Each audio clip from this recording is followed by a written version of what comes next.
Ser podcast.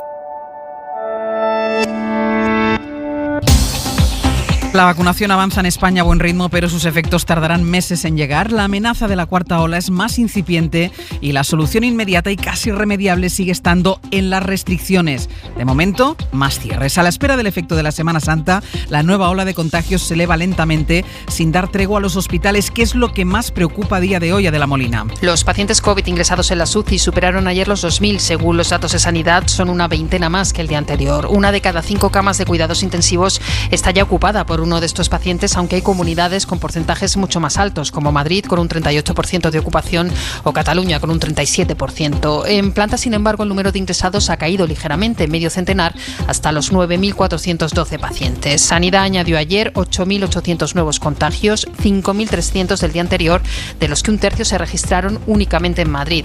La incidencia sigue su escalada a cuentagotas. Ayer sumó otros 3 puntos hasta los 167 casos por cada 100.000 habitantes.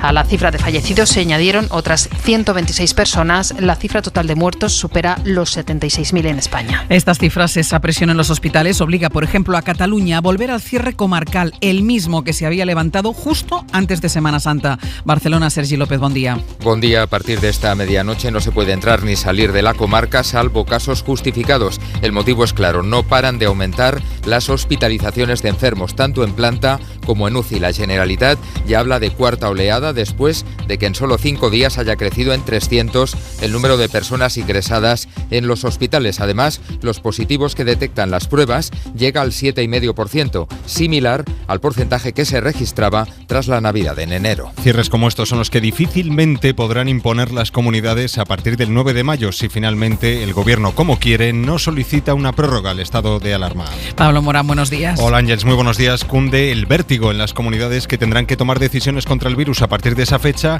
porque creen que no tendrán una herramienta legal como el estado de alarma que les permita restringir movimientos o encuentros sociales. El debate está servido y esto opinan Carmen Calvo, Alberto Núñez Feijóo y Juan Manuel Moreno Bonilla. No hay que añadir nada para afrontar el día 10 de mayo. Tenemos instrumento ordinario. Tampoco tenemos una alternativa construida, jurídicamente sólida. Por tanto, estamos ante un doble salto mortal. Creo que esa ha sido una decisión precipitada, no lo suficientemente madurada y no dialogada con las comunidades autónomas. En lo que sí ha habido acuerdo entre Sanidad y las comunidades es en suavizar la obligación de las mascarillas. No habrá por qué llevarla cuando se hace deporte o con actividades incompatibles con su uso, por ejemplo, con el baño.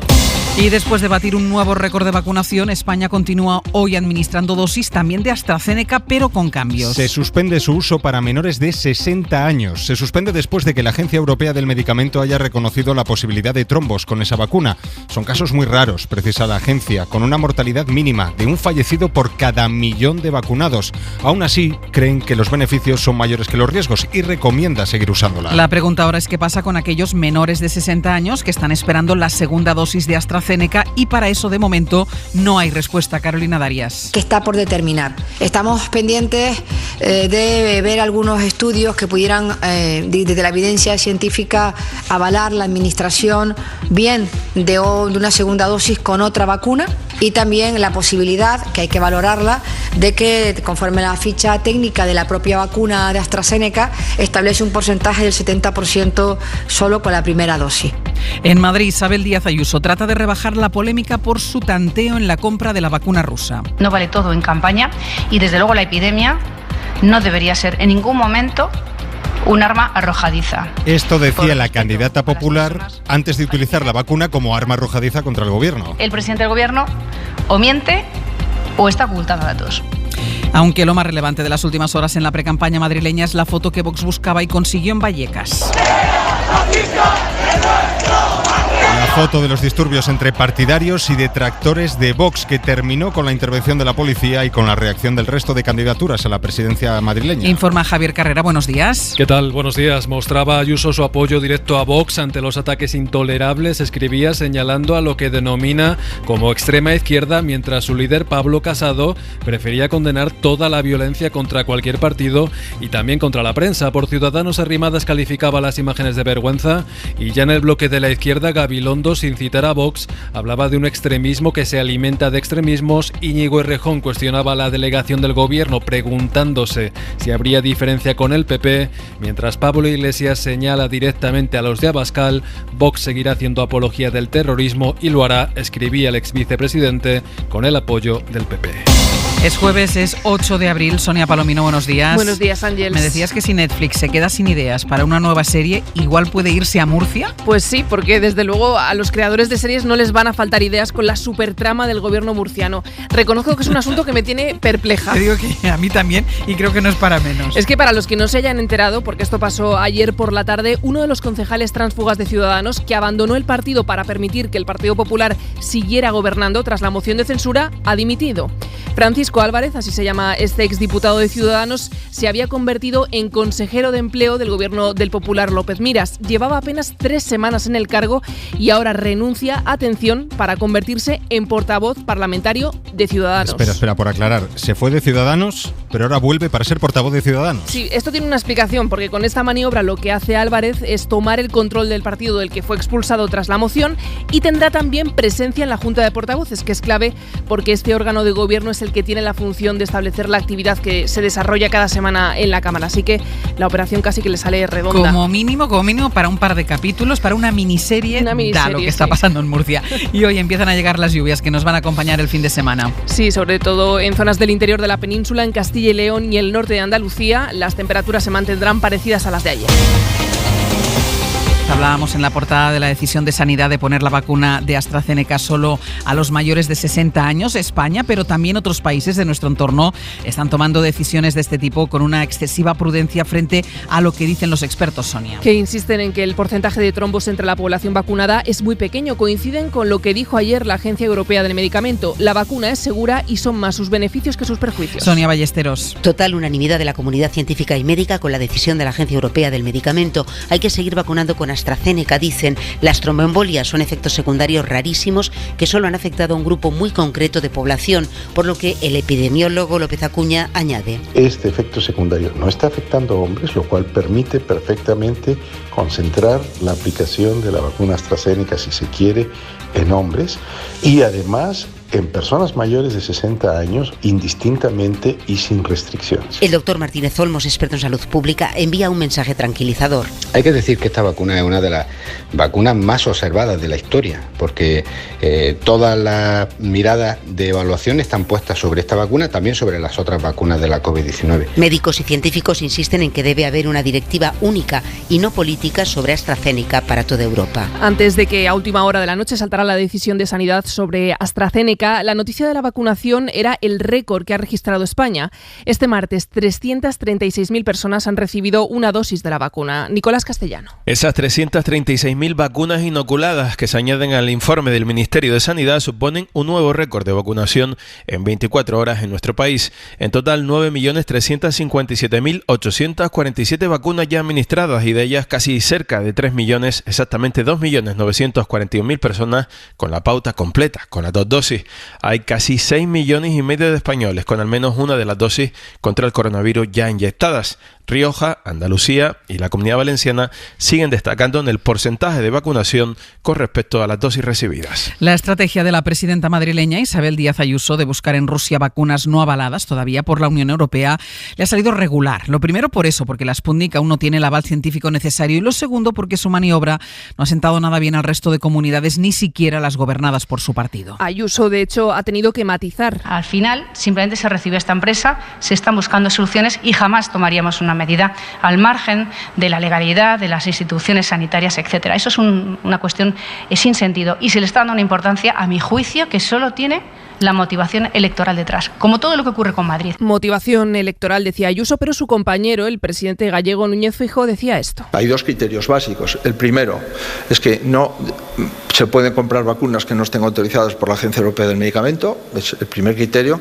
Y el segundo, que un servicio de salud, antes de comprar vacunas, entiendo que lo tiene que notificar en el Consejo Interterritorial. Fuera de España, Alemania está a punto de comenzar una negociación bilateral con Rusia para comprar su vacuna en cuanto la Agencia Agencia Europea del Medicamento le dé el visto bueno. Aunque ya hay una región del país que se ha adelantado. Baviera ha firmado un contrato para recibir 2,5 millones de dosis, una decisión que tiene un trasfondo electoral porque el presidente de este Länder suena como candidato a canciller del Partido Conservador. Corresponsal en Berlín, Carmen Viñas. El contrato preliminar será efectivo una vez que la Agencia Europea del Medicamento dé luz verde a la Sputnik 5. En un principio se importará de Rusia, pero más adelante se espera recibir las dosis directamente de la planta que la biotecnológica R-Pharm tiene en suelo bávaro, en la ciudad de Illertissen, y que está preparándose para fabricar el preparado ruso. El gobierno bávaro ha sabido aprovechar que la vacuna se producirá en su territorio para firmar un acuerdo por el que recibirá 2,5 millones de dosis, probablemente en julio, para aumentar su capacidad de vacunación. Baviera es una de las regiones más ricas de Alemania y de las más castigadas por el coronavirus desde que comenzó la pandemia. Ha tomado esta decisión al margen de las compras conjuntas de la Unión Europea y sin contar tampoco con la conferencia de presidentes. El presidente bávaro, Markus Söder, suena con fuerza como candidato a canciller de los conservadores y en las últimas semanas ha criticado la relajación de algunos Länder y la falta de unidad nacional para frenar la pandemia.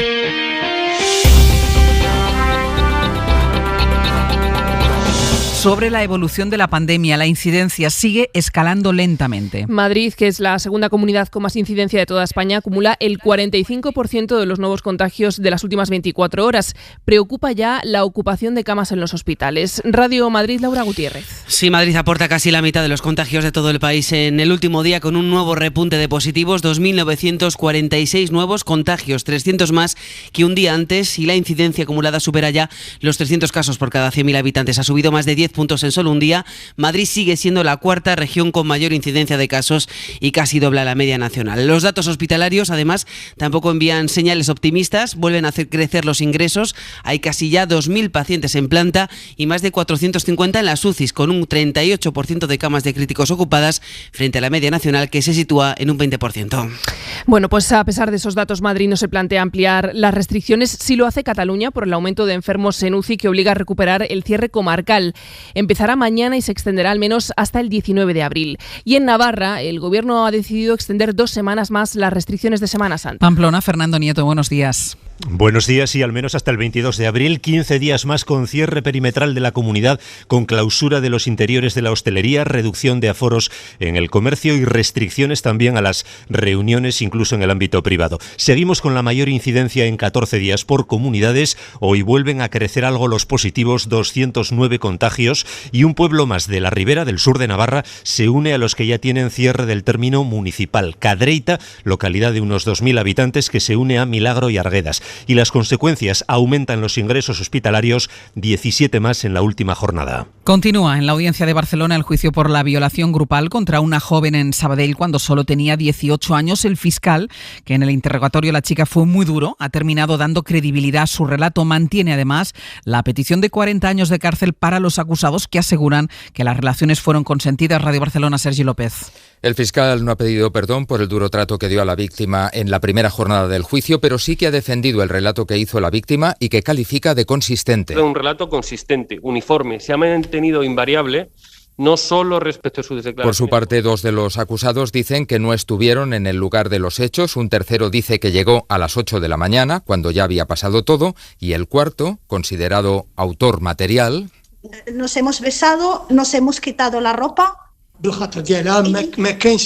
Hemos mantenido una relación sexual consentida. El juicio ha quedado visto para sentencia. El exfiscal general del Estado, Cándido Conde Pumpido, se aparta de las causas del procés independentista pendientes en el Tribunal Constitucional. Es el segundo juez del Constitucional que se aparta de la causa del procés. Lo hace, dice, para que los tribunales europeos puedan poner reparos a la actuación de la justicia en este caso y que se puedan producir retrasos en la próxima sentencia. Informa Alberto Pozas. El expresidente Puigdemont recusó a Conde Pumpido, alegando, entre otras cosas, que en 2017, en el Congreso, concretamente de instituciones autonómicas. El magistrado se había posicionado ya entonces a favor de la tesis de la acusación y Conde Pumpido ha optado por apartarse de las deliberaciones, no porque considere que esta intervención pone en tela de juicio su imparcialidad, sino porque quiere evitar a toda costa que los tribunales europeos puedan poner alguna pega a la actuación de la justicia española en este caso y para no retrasar los plazos. Es el segundo magistrado del Constitucional que se aparta por estos argumentos de los asuntos relacionados con el procés en apenas 2 meses. La ley del cambio climático del del Gobierno llega hoy al Congreso. Uno de sus objetivos más ambiciosos es el de la descarbonización de la economía y el transporte en nuestro país. El proyecto, que todavía tiene que aprobarse en el Senado, establece el marco general para desarrollar las políticas de transición energética necesarias para poder cumplir con este reto. Eladio Meizoso. A las 10 comienza el debate en la Comisión de Transición Ecológica, con competencia legislativa plena en este caso. La ministra Teresa Rivera confiaba ayer en que superará el trámite para su traslado ya al Senado. En principio, si no hay sorpresas, y esperemos que no las haya, saldrá mañana del Congreso, dirección del Senado. La ley establece los grandes objetivos de reducción de emisiones de CO2, eficiencia energética y energías renovables, en los que el Gobierno se marca retos más ambiciosos que los generales de la Unión Europea, con incidencia en la producción de energía, el transporte, la contaminación atmosférica, la adaptación del territorio al cambio climático y políticas de transición justa para compensar a los sectores y comarcas más afectados. Y de la cultura, el Centro Dramático Nacional estrena Los papeles de Sísifo. Marta García. En 2003, Fermín Muguruza recoge el premio a la mejor canción en euskera en los Premios de la Música y en el escenario dice: quiero denunciar en estos momentos de guerra global el cierre por las armas de un periódico, el único instrumento que teníamos los vascos. Fernando Bernués dirigía esa gala junto con Mario Gas y cuenta que supo entonces que haría una obra de teatro sobre el cierre del periódico Egunkaria aquel 20 de febrero de 2003 por el juez Juan del Olmo, al considerar que fue creado, financiado y dirigido por ETA. 7 años después, la Audiencia Nacional absolvía a los acusados y cuestionaba la constitucionalidad de aquel cierre.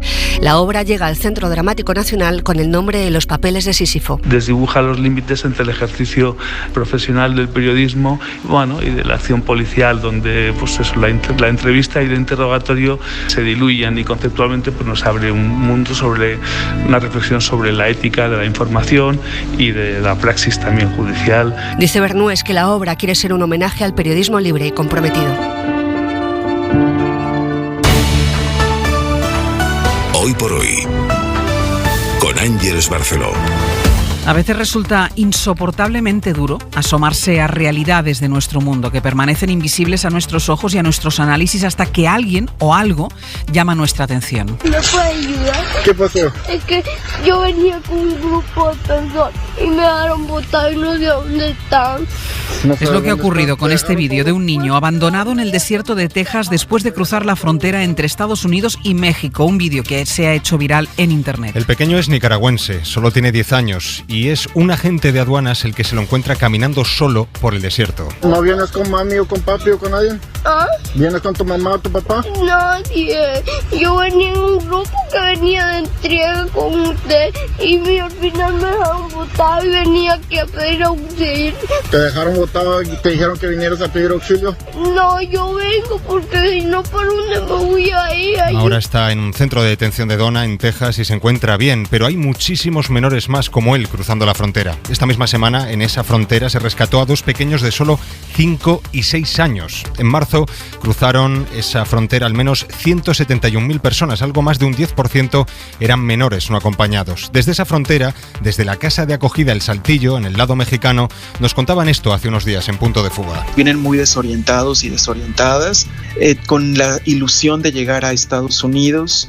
Son personas, niños y niñas con muchísima ingenuidad, y eso los hace muy vulnerables. Y desgraciadamente, pues la frontera norte de México está plagada de presencia de grupos delincuenciales que no únicamente se dedican al tráfico de migrantes, sino a la explotación sexual de niños y niñas. No sé, es nuestra forma de vida lo que nos convierte casi en insensibles a cosas como esta. Pues quién sabe, cada vez hay más personas en España que viven solas. Son casi 5 millones según los datos del INE. La mayoría son mujeres y muchas de ellas mayores de 65 años. Los hogares en los que solo vive una persona representan el 26% del total. Y luego están los jóvenes y su emancipación imposible dadas las circunstancias. Más de la mitad de los que tienen entre 25 y 29 años siguen viviendo con sus padres. Pues hay que buscar algo que nos inspire algo de esperanza y, como suele pasar, la ciencia aporta razones para el optimismo. Una ciencia que, además de trabajar contra la pandemia, sigue con el resto de investigaciones. Y, por ejemplo, esta misma semana se ha confirmado que los ensayos más avanzados de la futura vacuna contra el VIH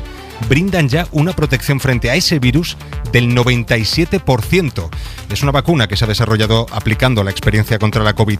Y en Cataluña, en el Hospital del Mar, hoy se va a presentar un método que permite diagnosticar el riesgo de cáncer de mama con hasta 20 años de antelación. Pues qué maravilla. Así viene el jueves, pasando de lo peor a lo mejor de este mundo en apenas 2 minutos. Es 8 de abril. Y estos son los principales titulares de la mañana. España solo va a vacunar con AstraZeneca a la población mayor de 60 años. Es lo que han consensuado Sanidad y las comunidades autónomas. El Ministerio tiene que estudiar ahora si las personas por debajo de esa edad que ya se han puesto la primera dosis reciben una segunda de otra farmacéutica o directamente se quedan con una sola dosis. La incidencia del coronavirus sigue aumentando en España. Está ya en 167 casos por cada 100.000 habitantes. Varias comunidades han decidido extender las restricciones que ya tenían y otras las amplían. Cataluña vuelve al cierre comarcal ante el aumento de la presión hospitalaria. Disturbios en el barrio de Vallecas, en Madrid, en la protesta contra el mitin de Vox. Hay 2 detenidos y una treintena de heridos. PP y Ciudadanos han mostrado su apoyo al partido de ultraderecha. Desde la izquierda, el PSOE criticaban el extremismo de la convocatoria. Pablo Iglesias acusa a Vox de hacer apología del terrorismo. Más de 900.000 personas han presentado su declaración de la renta en el primer día de campaña. Eso es un 10% más que el año pasado. El plazo para cumplir con Hacienda termina el 30 de junio. Y Estados Unidos recupera la ayuda al pueblo palestino en un intento de reencauzar el proceso de paz en Oriente Próximo. La administración de Biden recupera la partida que eliminó Donald Trump. Israel ha protestado ante Naciones Unidas por esta decisión. Y además, Sonia. Salvamento Marítimo ha rescatado en menos de 24 horas a más de un centenar de personas de 2 embarcaciones que navegaban cerca de las costas de Canarias. El último rescate ha sido esta noche, el de una lancha neumática con 59 personas a bordo, entre ellas un menor de edad. Radio Club Tenerife, Héctor Palmero, buenos días. Hola Ángeles, buenos días. Viajaban en una embarcación localizada a unos 45 kilómetros al sur de Morrojable, en Fuerteventura, y a la que acudió a su rescate una guardamar de salvamento que tuvo que navegar durante 4 horas para llegar, porque partió desde la isla de Gran Canaria, un rescate que se suma al que se produjo con anterioridad de 65 personas, entre ellas 10 mujeres y un niño. También se aproximaron a las costas canarias en otra lancha neumática. Las características de estas 2 embarcaciones y su número de ocupantes han coincidido con varias alertas transmitidas horas antes por ONGs a las autoridades. Una de las lanchas salió de Tarfaya, en Marruecos, la otra desde Cabo Bojador, en el Sáhara Occidental. En Sevilla, los trabajadores de Abengoa vuelven hoy a concentrarse para exigir que se mantenga el empleo en las plantas de la multinacional. La empresa, que tiene más de 3.000 empleados en toda España, está en concurso de acreedores. Radio Sevilla, Elena Carazo, buenos días. Buenos días. La plantilla retoma las protestas con una concentración de 11 a 1 a las puertas del Parlamento andaluz con la intención de reunirse con algún representante. Ayer mantuvieron un encuentro en Madrid con la secretaria general de Comercio, Laura Rodríguez, presidenta del Comité de Empresa de Abengoa Energy. Que se nos ha trasladado el incondicional apoyo por parte del Gobierno central, ya que Abengoa está considerada empresa estratégica y puntera en tecnología renovable y con alto talento en sus trabajadores. Los comités de empresa del Grupo Abengoa han pedido una reunión con la nueva presidenta de la SEPI para pedir que se exija que el plan de Abengoa incluya el compromiso de mantenimiento del empleo actual.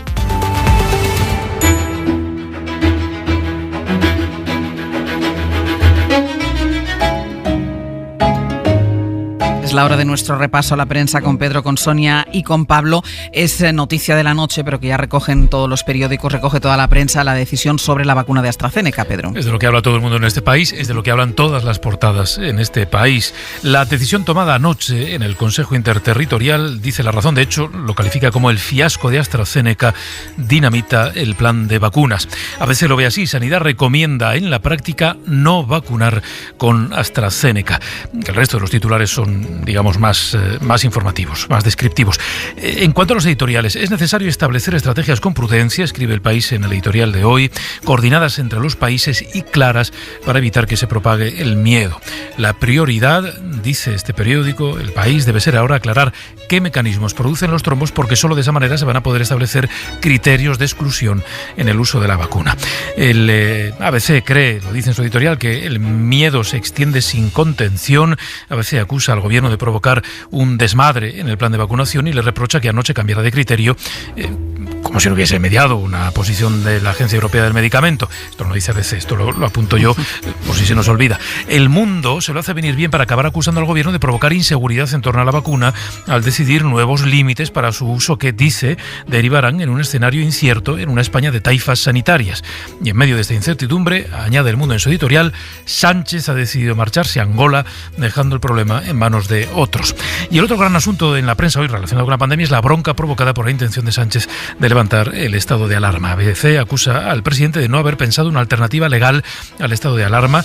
Eso, dice ABC, ese debería ser el debate y no si hay que mantener o no el estado de alarma. El presidente de la Junta de Andalucía es uno de los críticos con el anuncio que hizo Pedro Sánchez. Habla hoy en El País y dice Moreno Vanilla que está dispuesto a hacer lo mismo que Díaz Ayuso.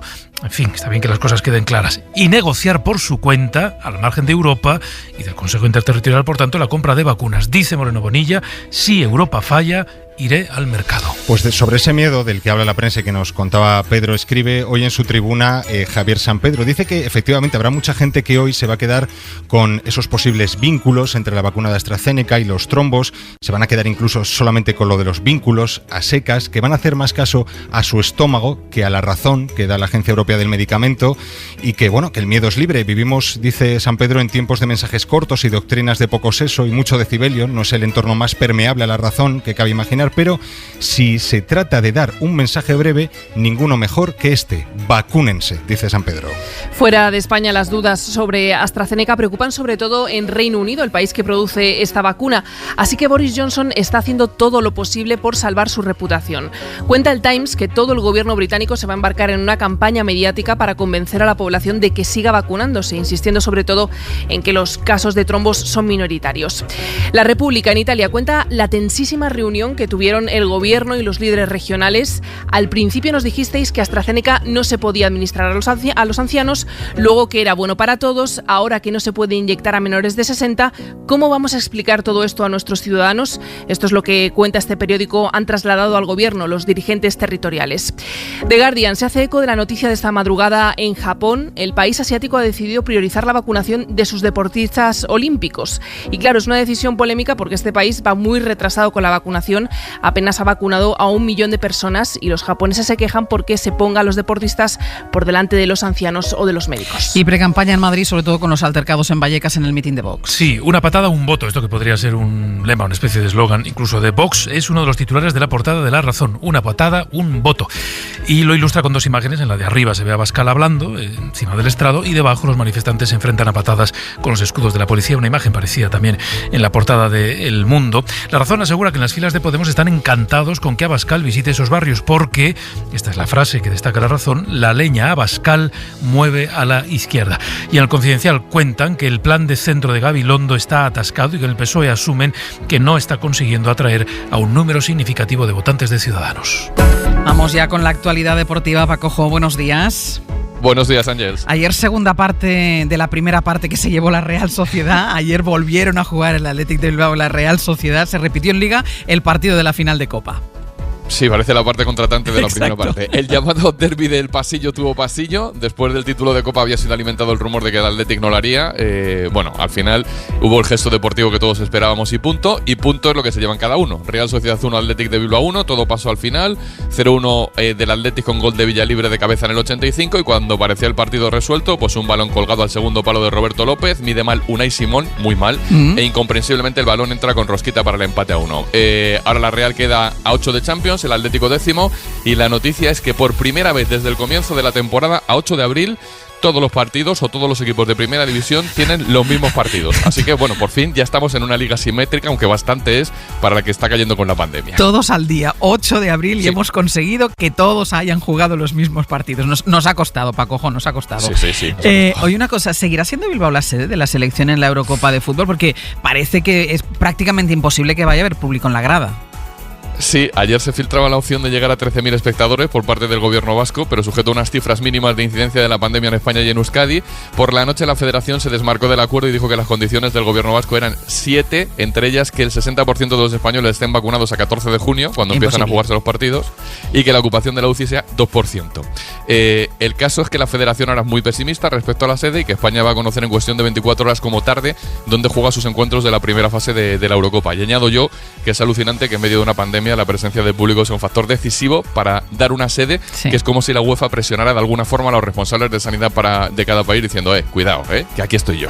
Ayer hubo Champions sin ningún equipo español, pero hoy hay competición europea con presencia de españoles, Villarreal y Granada, que juegan la ida de los partidos de cuartos en la Europa League.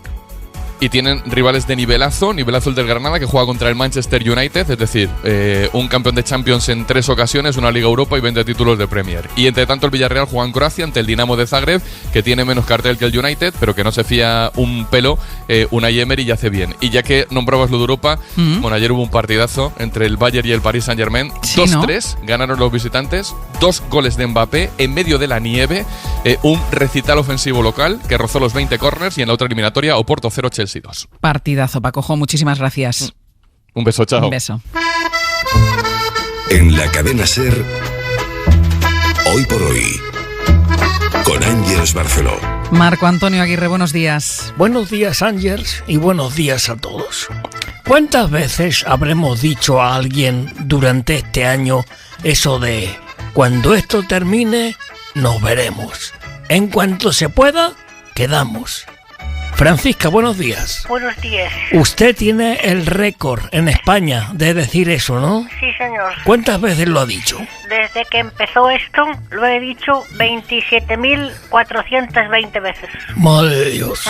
¿Y qué hará cuando termine esto? ¿Qué hará? Bueno, pues ¿qué haré? Pues quedar con todos ellos. Ay. Cuando una da su palabra, pues da su palabra. Ya. Yo no puedo decir ahí, cuando termine esto nos vemos. Y que termine esto y no nos veamos. Ya, pero usted no puede quedar con 27.420 personas. Ya, pero si he dado mi palabra, he dado mi palabra. ¿Qué quiere que haga? Bueno. A mí apetecerme no me apetece quedar con ellos, pero si yo he ido diciendo a la gente en cuanto termine nos vemos, pues tendré que apechugar. Claro. Tendré que apechugar aunque no quiera. Gracias, Francisca. A ustedes. Y cuando termine esto y se pueda, pues ya nos vemos, ¿no? Adiós, buenos días. Buenos días. Pues ya lo saben, si no quieren que le pase lo mismo que a Francisca, dejen de decir eso de en cuanto se pueda, nos veremos. Sobre todo porque seguramente usted no es como Francisca y no va a cumplir su palabra. Que le conozco, oyente. Marco Antonio Aguirre, Cadena SER. Cambio de estrategia de Sanidad y las comunidades autónomas en el suministro de la vacuna de AstraZeneca.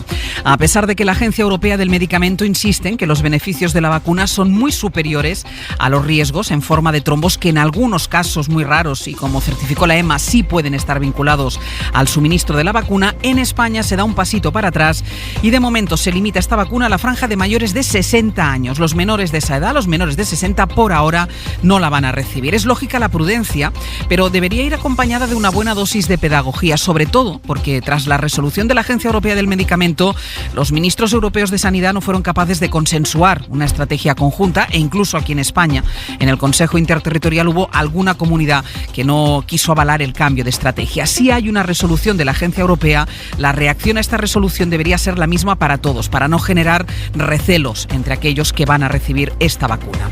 Los riesgos en el suministro de la vacuna existen, como existen en el suministro de muchos medicamentos, pero los beneficios son muy superiores. La vacuna evita muchísimas más muertes que las que pueda provocar y esta es la clave. Esto es lo que hay que explicar bien para vencer el temor de la gente ante los vaivenes en torno a esta vacuna que no ha dejado de estar en el centro de la polémica desde que fue aprobada. Y sobre vaivenes, los de algunas comunidades que después de la Semana Santa han vuelto a endurecer las restricciones. No se veía venir ya antes el aumento de contagios, no conocían los efectos de las fiestas en las curvas, porque precedentes hay de sobras, pero por ejemplo en Cataluña se dejó viajar por toda la comunidad sin restricciones y ahora, una vez pasada la Semana Santa, se vuelven a cerrar perimetralmente las comarcas. ¿Se abrió antes de las fiestas con un criterio sanitario o se abrió otra vez para salvar un periodo vacacional? ¿Qué es lo próximo que habrá que salvar? Ángeles Barceló. Tiempo inestable para este jueves y para los próximos días, Jordi Carbó. Así es, final de semana con tiempo primaveral cambiante. De momento hoy las nubes van a menos en el Mediterráneo, pero irán a más durante la tarde en el interior de la península con algunos chubascos, de momento no generales y poco persistentes. Temperaturas que van a subir donde ayer hizo más frío, en cambio bajarán donde el ambiente fue más suave. En el conjunto del país, tanto hoy como los próximos días, ambiente más fresco. Desde hoy, la vacuna de AstraZeneca solo para mayores de 60 años. Es un nuevo cambio en la estrategia nacional, cuyo efecto están encajando hasta ahora los centros de vacunación de toda España, que volverán a abrir esta mañana, si es que no lo han hecho ya. Es un cambio de ultimísima hora que se anunciaba pasadas las 11 de la noche y que responde al dictamen de la Agencia Europea del Medicamento sobre los vínculos de esta vacuna con los trombos detectados en los países en los que se están utilizando dosis de AstraZeneca. La agencia confirma la posibilidad de esos vínculos. Los va a seguir estudiando, pero insiste en que son casos muy excepcionales, así que vuelve a dar luz verde a la vacuna. The benefits of the AstraZeneca vaccine in preventing COVID-19. Sus beneficios siguen siendo mucho mayores que los riesgos, concluye el informe de la agencia, que coincide con la evaluación de Reino Unido y la Organización Mundial de la Salud. Pablo Morán, buenos días. Hola Ángeles, muy buenos días. Para llegar a esta conclusión, la agencia ha estudiado 86 de los 222 casos de trombosis notificados en Europa hasta el pasado domingo. 222 casos entre 34 millones de vacunados. Son trombosis que se manifiestan mayoritariamente en el cerebro y también en el abdomen y en mujeres menores de 60 años.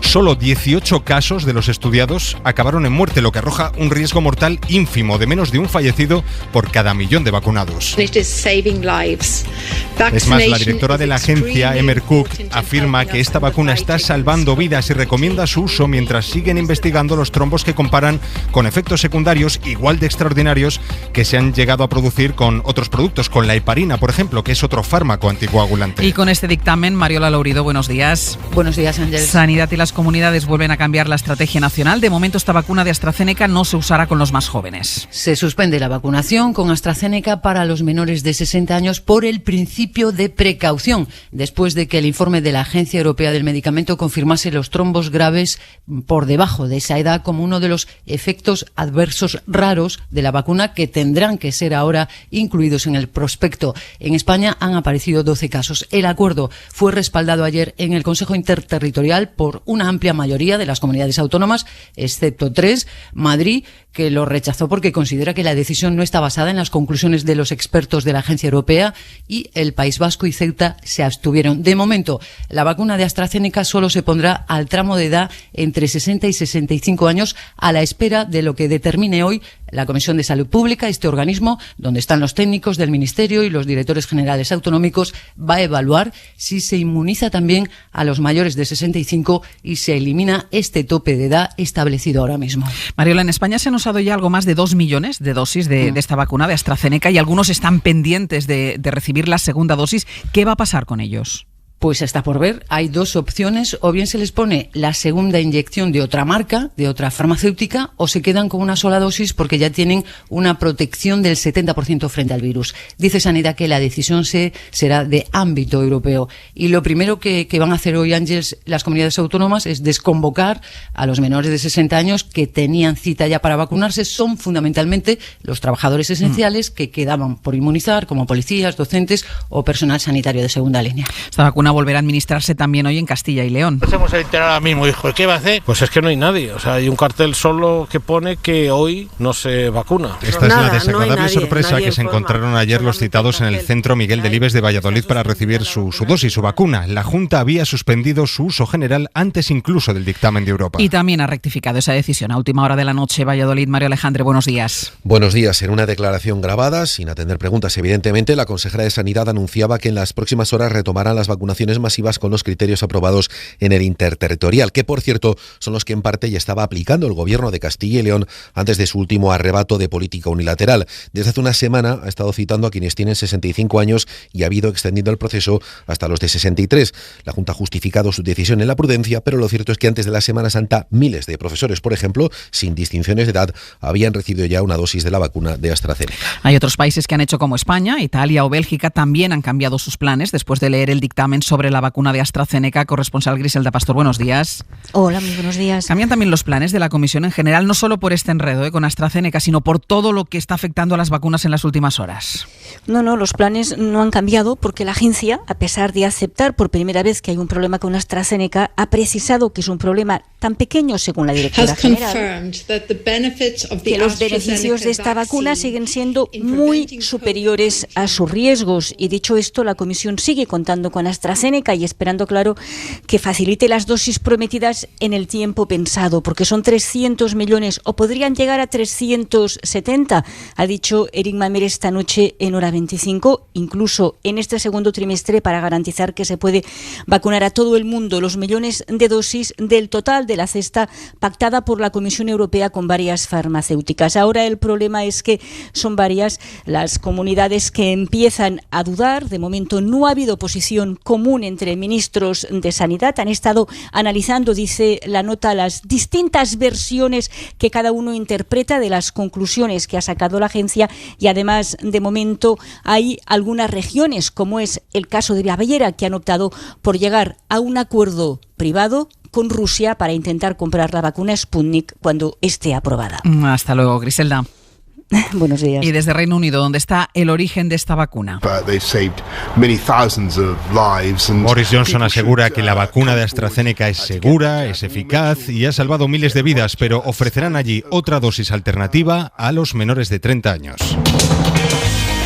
Tanta preocupación con la vacuna de AstraZeneca ha dejado en segundo plano otro dato muy importante. Hemos batido un nuevo récord en el ritmo de vacunación. El martes se administraron cerca de 337.000 dosis en un solo día. Y Sanidad también ha acordado con las comunidades los anunciados cambios sobre el uso obligatorio de la mascarilla. Eso de usarla en todas partes y en cualquier circunstancia, incluso en la playa. Mariola, no será exactamente así. Pues sí, volvemos a la situación del verano pasado. Habrá que llevar la mascarilla para pasear por la orilla de la playa o para ir al chiringuito, pero no para bañarse o para tomar el sol, siempre que haya una distancia de seguridad de 1,5 metros. Como el acuerdo de ayer no puede cambiar una ley, pues se ha buscado la solución de aplicar los criterios de actividades compatibles o incompatibles con el uso de la mascarilla. Hasta luego en el abierto, Mariola.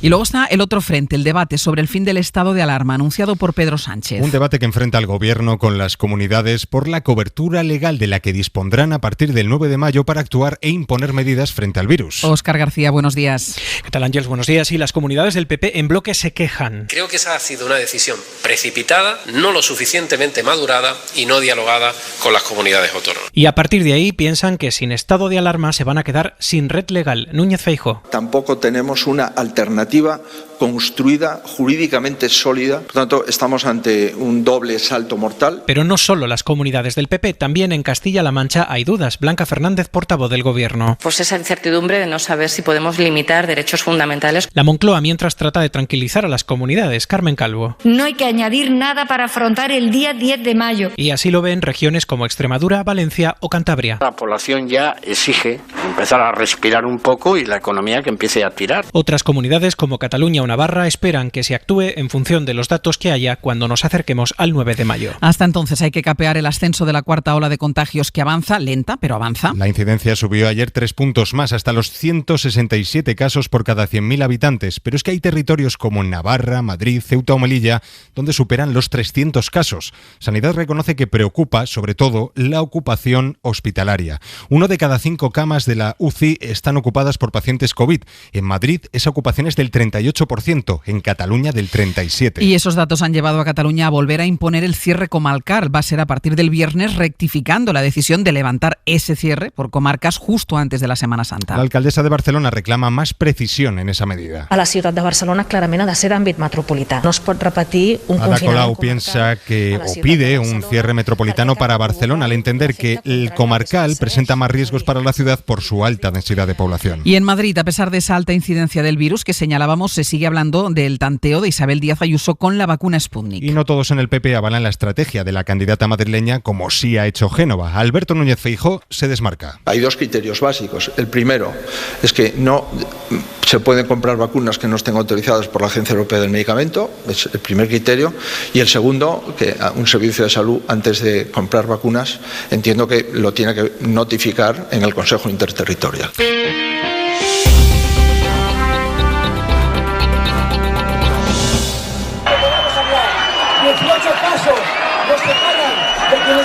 La ultraderecha tiene la fotografía de los disturbios en su mitin en el barrio de Vallecas, que desafiaron con gritos, piedras y adoquines varios grupos de manifestantes. Radio Madrid, Laura Gutiérrez, buenos días. Hola, buenos días. La policía terminó cargando en este acto que contaba con la autorización de la delegación del gobierno. Sí, hubo enfrentamientos, acabaron lanzándose botellas, cristales, adoquines. La Policía Nacional cargó en varias ocasiones, hay decenas de heridos, 2 detenidos. Abascal mantuvo el discurso provocador a pesar de todo. 18 pasos, 18 pasos hemos tenido que contar hasta acercarnos a esos miserables a los que Marlaska, un ministro criminal, ha permitido acercarse hasta aquí para impedir que muchos vallecanos puedan ejercer sus libertades. Una botella me ha golpeado en la cara. Los de Vox salieron del acto escoltados. Ayuso mostraba después todo su apoyo a sus socios. La extrema izquierda se derrumba en los barrios que se querían suyos, ha escrito en Twitter. Pablo Iglesias señalaba a la ultraderecha por hacer apología del terrorismo con la ayuda del PP. Y en Cataluña, Junts per Catalunya siguen las mismas para formar gobierno. Barcelona, Sergi López, buen día. Buen día, Ángel. Ha habido nuevos contactos con Esquerra, pero los de Puigdemont insisten en que quieren unidad de acción en el Congreso. Este es el punto principal que encalla el acuerdo entre las dos formaciones independentistas. Junts per Cat quiere unidad de acción en el Congreso de los Diputados y además tener más clara la hoja de ruta en el caso de que la mesa de diálogo con el gobierno español, que es una apuesta de Esquerra, finalmente fracase. Hoy los dos partidos tienen previsto seguir negociando para intentar encajar un acuerdo en el que también quepan los puntos pactados entre Esquerra y la CUP. Fuentes negociadoras apuntan que aún no se ha empezado a discutir la estructura de un hipotético ejecutivo en caso de acuerdo ni cómo se repartirán las consellerías. Y muy cerca, en el juicio contra la manada de Sabadell, la aclaración del fiscal que interrogó con sorprendente dureza a la víctima de la agresión sexual aclara que él la cree. Se trata de un relato consistente, uniforme, se ha mantenido invariable, no solo respecto a sus declaraciones policiales e instructoras, sino también respecto de lo relatado a los demás testigos que han declarado aquí, en los momentos posteriores.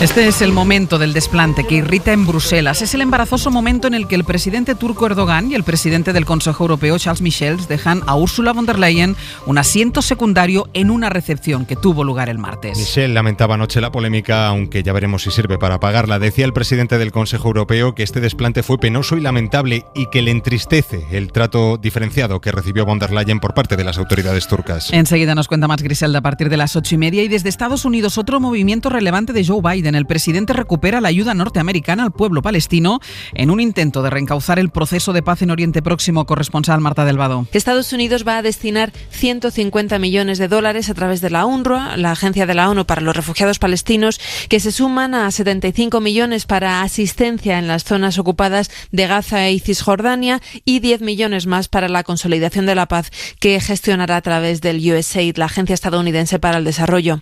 En un comunicado, el secretario de Estado, Anthony Blinken, aclara que estos fondos son adicionales a los 15 millones anunciados en febrero para apoyar a los palestinos en la lucha contra la pandemia y las consecuencias económicas del COVID.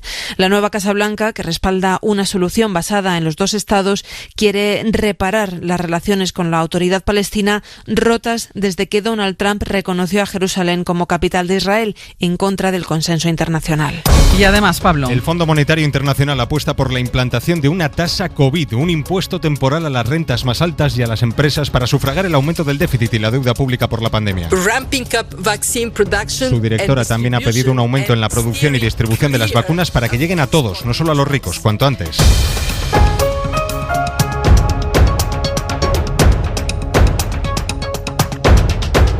Quizá usted haya recibido ya un mensaje, una llamada para desconvocar su cita de vacunación. Eso es lo que debe estar ocurriendo esta mañana en todo el país, en otro de esos giros no previstos en esta pandemia. Las certezas a veces resisten mal el paso del tiempo, Pedro. Que se lo digan al presidente del gobierno, que se lo digan a Pedro Sánchez, que el martes nos contó sus cálculos sobre el proceso de vacunación y unas horas después el gobierno se veía obligado a modificar las recomendaciones sobre una de las 3 vacunas que se inyectan en Europa. Y que en el caso de España, la de AstraZeneca supone el 30% de las dosis recibidas. De eso vamos a hablar con Mariola Lourido enseguida. A las 9 nos visita la ministra de Educación. A este curso le queda ya poco y ya se puede hacer un balance bastante preciso de lo que ha ocurrido. Y en general, docentes, directores y padres creen que hemos conseguido superar lo más difícil entre ola y ola de esta pandemia. Le vamos a pedir a Elena Jiménez que nos cuente también lo que vio ayer en Vallecas en el mitin de Vox y en esos incidentes registrados entre manifestantes y policía. Y hablaremos de sillas. de gestos, de diplomacia y de protocolo, de machismo. Ahora les contamos por qué, pero ya les voy diciendo a nuestros analistas que si no han visto las imágenes de Erdogan y de von der Leyen, que vayan a Google ya mismo porque les vamos a tomar la lección enseguida. Hoy, Mariola Urrea, Ignasi Guardans y José María Lasalle. Mariola Urrea, ¿qué tal? Muy buenos días. Hola, buenos días. Qué gusto verte en persona después de tanto tiempo. También para mí. José María Lasalle, muy buenos días. Hola, buenos días. ¿Todo bien? Todo bien. Ignasi Guardans, ¿qué tal? ¿Qué tal? Buenos días. Todo bien, Ignasi. Yo sé que ha visto esas imágenes, yo sé que las ha visto porque ha opinado sobre ellas a través de las redes sociales, pero vamos a recordárselas a los oyentes. Esto es la radio, vamos a recordar el sonido. Sobre todo es esa cumbre en Ankara, Turquía, Unión Europea. La representación europea está en Ursula von der Leyen, presidenta de la Comisión, Charles Michel, jefe del Consejo Europeo. Los dos en una sala al encuentro de Erdogan. Son 3 dirigentes, pero ¿qué pasa? Que solo hay 2 sillas.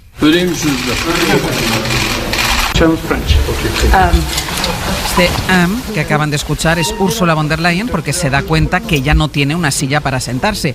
Pero es que hay algo peor, que tanto Charles Michel como Erdogan toman asiento en las 2 sillas sin cuestionarle, al menos por parte del presidente, del jefe del Consejo Europeo, sin cuestionarse que Ursula von der Leyen se queda sin silla. Y entonces tiene que sentarse en un sofá que está ahí escorado, tiene que sentarse en una silla diferente o en un sofá diferente. Corresponsal comunitaria, Griselda Pastor, buenos días. Hola, muy buenos días. Claro, esto ha irritado bastante a Ursula von der Leyen primero, pero también hay revuelo en Bruselas.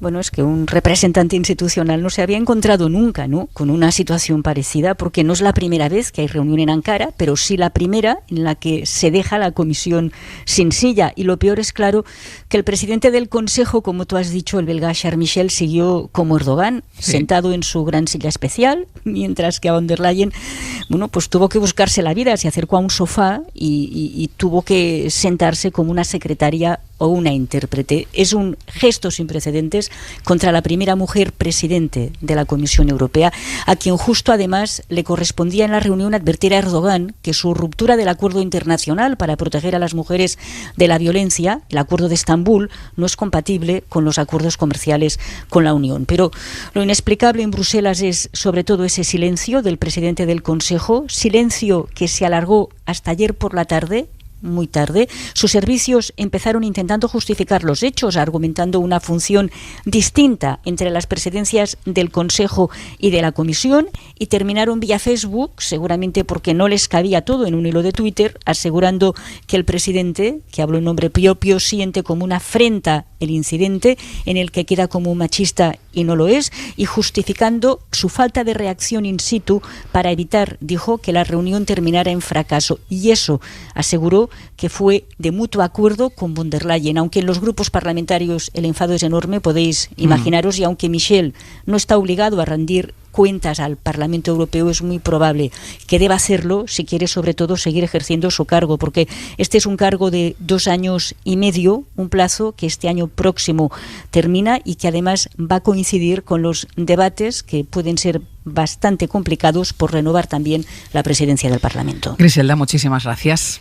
Hasta ahora. Hasta luego. Bueno, aquí no sé, Ignasi, si hay una concatenación de fallos, porque nadie debió supervisar la disposición de las sillas. Yo creo que entiendo que viajan con protocolo, que alguien debió supervisar las sillas. Luego, la actitud de Michel, que no es que se siente, es que se repantinga en la silla. O sea, toma posesión de la silla sin cuestionarse en ningún momento que quien se queda de pie es Ursula von der Leyen. Es decir, es una concatenación de fallos que acaban en esa imagen terrible. Sí, es una acumulación de fallos, algunos en el propio momento y otros que vienen de más lejos. En el propio momento, de entrada viajó menos gente de protocolo, parece, la información que circula por Bruselas, viajó por razones de COVID y de prudencia, etcétera, viajó menos equipo del que normalmente viaja en una cumbre de este estilo, ¿no? Pero vamos, eso no lo explica todo, pero es un dato más que se suma a esto. También en el propio momento, pues efectivamente la falta de cintura de Michel, la falta de preparación, de revisión de lo que iba a ocurrir en esa sala, y la propia von der Leyen, que debía haberse mantenido ahí y no aceptar lo que se le impuso de esa manera, porque efectivamente esa imagen es lamentable, ¿no? Pero claro, eso viene de atrás, es decir, hay que recordar que llegaron separados a la reunión, hay una tensión infantiloide entre ambos, infantiloide, no tiene otra expresión, entre los dos. El propio comunicado de prensa de Michel, que está en Twitter, desde anoche, no sobre cómo lamenta el incidente, que es lo que acaba de decir Griselda, sino el comunicado en el que cuenta la reunión es cómico, porque es un comunicado en el que, como las fotos de Stalin, recorta a von der Leyen de la foto, sale él al lado de Erdogan y cuenta lo que él le ha contado a Erdogan. O sea, como si no hubiera estado von der Leyen en la reunión. Eso es el comunicado oficial de Michel. Por tanto, efectivamente, aquí hay un problema institucional grave, del que Michel es prácticamente el mayor responsable. No digo los servicios de la Comisión tienen su parte, pero claramente el mayor responsable es Michel y es el Consejo, y es algo que va a traer cola política grave y seria, porque el protocolo no es algo anecdótico. El protocolo es la forma con la que se reviste el peso institucional y las relaciones institucionales, y aquí ha saltado todo por los aires, y realmente esto va a tener consecuencias políticas muy serias. Y el Parlamento, yo he hablado con gente, he leído comentarios de distintas personas que conozco bien y no van a parar hasta que esto se ponga a orden. ¿Cómo lo viste? ¿Has visto la imagen? Sí, bueno, mira, en primer lugar, la diplomacia turca ha escenificado de manera muy exitosa el mensaje que quería trasladar. Uno, que la Unión Europea no le va a decir lo que tiene que hacer en relación con su posicionamiento en torno a un tratado internacional. Y dos, va a poner de manifiesto lo que está ocurriendo ahora, que machistas hay en todos los sitios, también en la Unión Europea.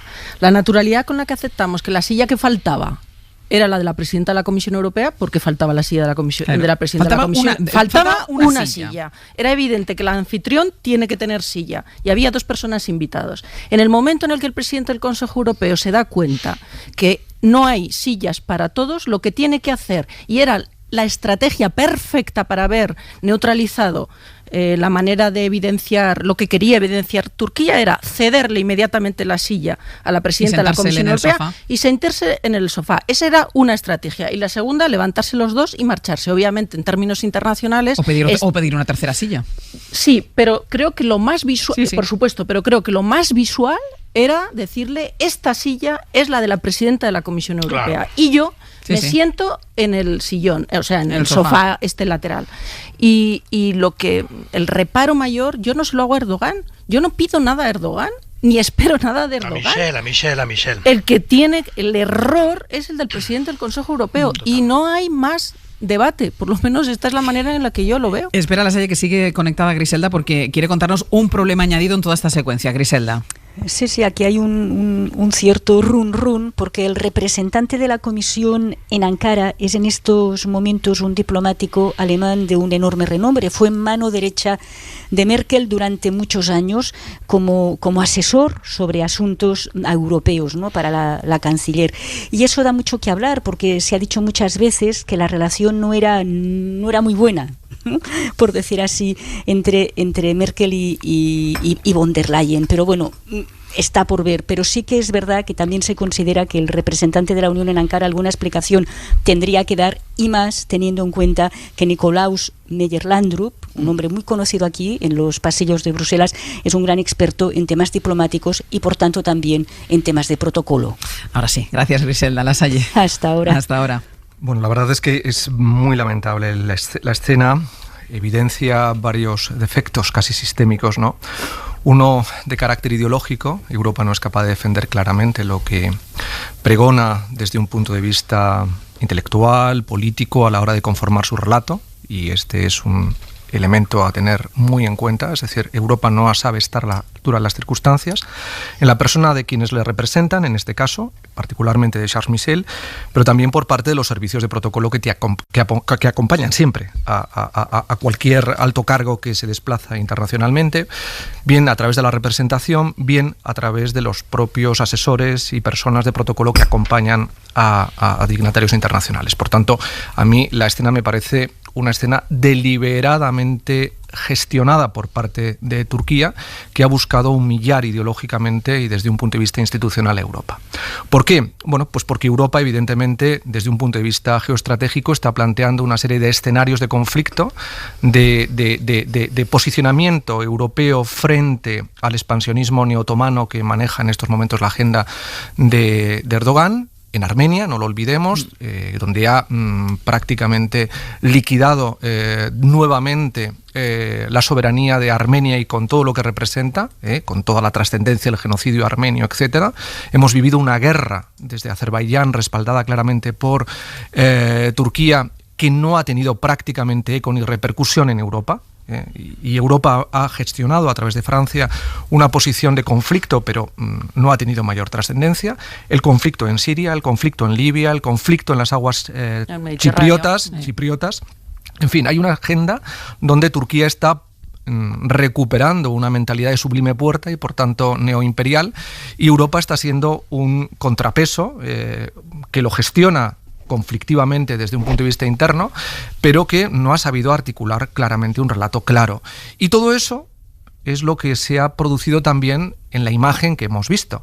Humillación ideológica desde un punto de vista intelectual por lo que Erdogan está representando en acabar con todas las estructuras laicas o laicistas que quedaban del régimen de Ataturk, y está evidentemente instaurando una confesionalidad ortodoxa donde el papel de la mujer va siendo secundarizado cada vez más y más y más, y en segundo lugar una política expansionista a costa de los intereses europeos y del propio posicionamiento de Europa, que no es admisible. Y luego, por supuesto, institucionalmente lo que ha sucedido, o sea, la actitud del presidente del Consejo, pero sobre todo también, insisto, que los altos funcionarios que pagamos todos los europeos, que tienen unos sueldos que no voy a describir, ¿de acuerdo? Que no voy a describir, no estén a la altura de las circunstancias, me parece algo absolutamente increíble. O en su caso, los asesores políticos que acompañan a los altos cargos institucionales.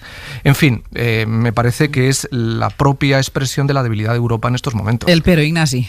No, que efectivamente que yo lo que decía Mariola, o sea, la crítica no es a la política exterior de Turquía, que puede dar para otro debate otro día y que puede estar de acuerdo en lo que está haciendo y lo que no está haciendo, ¿no? Pero creo que el foco hoy hay que ponerlo de puertas adentro, o sea, es autocrítica europea, lo que acaba de decir José María, estoy totalmente de acuerdo, o sea, que los funcionarios que no han hecho su trabajo deben pagarlo, así de claro, o sea, tiene una responsabilidad grave los equipos, los dos gabinetes, los responsables de protocolo, la delegación en Ankara de la Unión Europea, todo eso no han hecho su trabajo, pero del propio Michel, que no ha sabido estar a la altura, y insisto, algo mucho más de fondo, vuelvo a decirlo, llegaron por separado a la reunión, es que no se hablan, no se hablan esas dos personas, ¿eh? Sí, pero yo me niego a entrar, Ignasi, en este sentido, a si se hablan o no se hablan, no tienen que ser amigos. No, yo no digo que sea, no se hablan, es una forma de contarle a la audiencia que están actuando, que cada uno va a la suya. Cada uno va a la suya, y por pero tanto, bueno, claro, esto se aprovecha. Claro. Eso es así, eso es una debilidad de toda estructura institucional. Si las personas que asumen...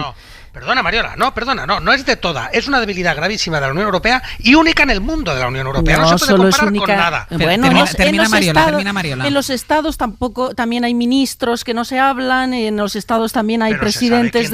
¿Quién representa en exteriores? Bueno, y en la Unión Europea también sabemos quién representa en exteriores, pero si ese no... La prueba es que no. Bueno, termina Mariola. Honestamente, es que creo que hay dos elementos aquí. Uno que ya hemos comentado. Aquí hay equipos de trabajo de nivel funcionarial que no se han tomado este viaje que era sensible por la agenda tan complicada, por la posición asertiva de Turquía desde hace mucho tiempo, por las discrepancias internas que tiene la Unión Europea para gestionar la política exterior de Turquía. Es decir, este era un viaje de alta sensibilidad, muy complejo. Hombre, que las estructuras administrativas funcionariales no estén en alerta máxima y les pille como desconcertados esta provocación de Turquía, pues es de una ingenuidad inaceptable. Esa es una parte. Y luego, yo insisto, el presidente del Consejo Europeo no actuó correctamente y eso tiene que también asumir responsabilidades políticas. No se admite, o sea, no se admite que la presidenta de la Comisión Europea tenga que sentarse en un sofá. Esa silla, ¿dónde está escrito que era tuya? Esta es la respuesta que tiene que contestar. Es un episodio que es mucho más que una anécdota, que traerá consecuencias, que de momento está trayendo consecuencias, de momento en forma de malestar, veremos a ver qué termina en Europa, pero insisto, es algo más que la imagen que nos dejó a todos sorprendidos en las últimas horas. Vamos a volver enseguida también a Europa por las consecuencias de otra decisión que llega de Europa, epicentro de otra decisión, que es el tema, la cuestión, el cambio de estrategia con la vacunación de AstraZeneca. Vamos con lo que es el tema de debate, de discusión, de polémica de las últimas horas, exactamente desde después de las 11 de la noche de ayer aproximadamente, porque raro es el día en el que AstraZeneca y su vacuna no son protagonista, o por problemas de abastecimiento o desabastecimiento por los contratos con Europa. Bueno, ayer la Agencia Europea del Medicamento encontró posibles vínculos entre trombos y la administración de la vacuna, es decir, entre esos trombos que han sufrido algunos de los ciudadanos que han recibido una dosis de esta vacuna. Mario Lourido, ¿qué tal? ¿Cómo estás? ¿Qué tal? Encuentra posibles vínculos. Dice la Agencia Europea del Medicamento que los beneficios siguen siendo muy, muy superiores a los perjuicios que puede provocar la vacuna, pero lo que hemos hecho en este país, lo que han hecho las autoridades sanitarias, Sanidad y las comunidades autónomas aquí en España, es decidir suspender temporalmente la vacunación con AstraZeneca a los menores de 60 años. Sí, y en esta decisión hubo 3 comunidades autónomas que rompieron la unanimidad, porque el acuerdo de no poner AstraZeneca a los menores de 60 tuvo el respaldo de la mayoría. Madrid se opuso, el gobierno de Ayuso está en contra porque dice que la medida no está basada en las conclusiones del comité de expertos, ¿no?, de la Agencia Europea del Medicamento. País Vasco y Ceuta tampoco la apoyaron, aunque finalmente se abstuvieron. La decisión de suspender la vacunación por debajo de los 60, algo que hizo, recordarás, Alemania ya hace una semana, se ha tomado por el principio de precaución, por esos casos graves de trombosis que son muy raros, muy infrecuentes, pero se ha observado que hay más de los esperados, que hay observados más de los esperados, digamos, ¿no? Pero ahora tendrán que incluirse en la ficha técnica del prospecto como efectos adversos, episodios que afectan a menores de 60, sobre todo a mujeres, aunque es verdad que la Agencia Europea no ha podido confirmar que la edad o el sexo sean factores de riesgo. En España, por ejemplo, se han notificado 12 casos. De momento, la vacuna de AstraZeneca solo se va a administrar al tramo de edad de entre 60 y 65 años. Y hoy, Ángeles, vamos a estar muy pendientes de nuevo de otra decisión, la decisión de la Comisión de Salud Pública, que se reúne para determinar si considera que hay evidencia científica suficiente para vacunar también con AstraZeneca, si es efectiva esta vacuna para los mayores de 65, que es el límite de inmunización que tenemos ahora mismo establecido en España. Decidirá si se le pone a los de 70 y 79, entre 70 y 79, que es un grupo de riesgo, que son muchos, Ángeles, como venimos diciendo, 4 millones que están todavía esperando porque la administración de la vacuna en este colectivo es bajísimo de momento el porcentaje, y esto es importante, que se levante el tope de edad para que se pueda cumplir el calendario de vacunación que fijó el otro día Pedro Sánchez, Claro, bueno, veremos cuál es la decisión que se toma, si se amplía y los mayores de 65 también pueden recibir esa vacuna de AstraZeneca. De momento la suspensión, de momento que no se pueda suministrar, que no se suministre a los menores de 60, genera 2 preguntas inmediatas. Mariola, la primera, ¿qué pasa con la gente que tenía cita para irse a vacunar hoy mismo? Pues tendrá que ser desconvocada inmediatamente. Es lo primero que van a hacer hoy las comunidades autónomas. Esto afecta fundamentalmente a los trabajadores esenciales menores de 60, evidentemente. Sí. Miembros de las fuerzas y cuerpos de seguridad del Estado, profesores, personal sanitario y sociosanitario de segunda línea, bomberos, personal de emergencias, farmacéuticos, fisioterapeutas, forense, en fin, un colectivo muy amplio que ya no será vacunado con AstraZeneca, con este nuevo cambio, porque es otro cambio en el plan de vacunación. Y segunda pregunta, todos aquellos menores de 60 años que han recibido la primera dosis, que son muchos, ¿qué va a pasar con su segunda dosis? No está claro todavía qué van a hacer las autoridades. Se van a estudiar 2 posibilidades. O bien se les pone la segunda dosis de otra vacuna, de otra farmacéutica, o bien se quedan con una sola dosis, con la primera, porque se considera que ya tienen una inmunización, una protección elevada del 70% frente al virus. Sanidad dice que esta decisión será común para toda la Unión Europea, y a ver si son capaces en esta cuestión de ponerse de acuerdo en Bruselas, porque ayer, como vimos, fue imposible un criterio, una estrategia común para saber a quién se pone la vacuna de AstraZeneca. Ahora mismo han sido vacunadas en España con AstraZeneca más de 2.150.000 personas, y de las recibidas quedan sin poner más de 1 millón. Hay 1 millón de dosis de AstraZeneca guardadas para poder suministrar, que sería 1 millón de personas que recibirían esa primera dosis para avanzar en la inmunización. Sí, y de momento la ministra ayer, por ejemplo, dijo que esta semana, al final de la semana, recibiríamos una nueva entrega de Moderna, 328.000 nuevas dosis. Sin embargo, de AstraZeneca no adelantó, no comunicó, no avanzó nada sobre nuevas remesas que llegarán de esta vacuna que, bueno, está en el ojo del huracán. Siempre. Desde el principio. Mariola, muchísimas gracias. Venga, hasta Iremos informando de las novedades. Lasalle, dice la EMA, dice la Agencia Europea del Medicamento, sí hay vínculos entre algunos casos de trombos que se han dado después de haber recibido esta vacuna, pero bueno, el beneficio de la vacuna, las muertes que se ha evitado con el suministro de esta vacuna son infinitamente muchas más de las que pueda producir estos trombos. Pero aún así, prima el principio de precaución. Claro, introducir la prudencia, que es lo razonable en este caso, genera un efecto secundario sobre el instrumento que se ha considerado como más eficaz para combatir la pandemia, que es precisamente la campaña de vacunación y la extensión y ampliación de esta. Y provoca además, dentro de ese efecto secundario, una estructura de ansiedad sobre el conjunto de la sociedad que está precipitando que la política, entre comillas, como gestores de la vacunación y de todo lo que representa la instrumentación sanitaria de las medidas, comience a tensionarse.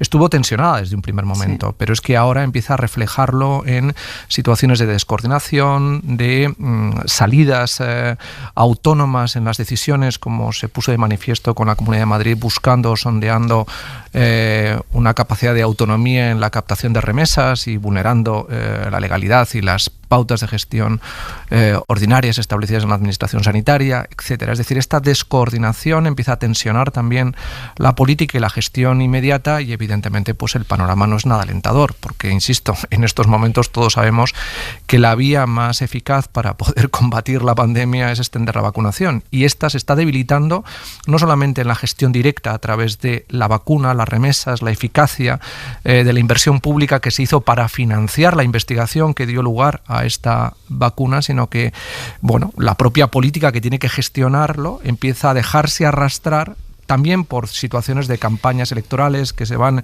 engarzando unas a otras y donde la política aflora de la peor manera, ¿no?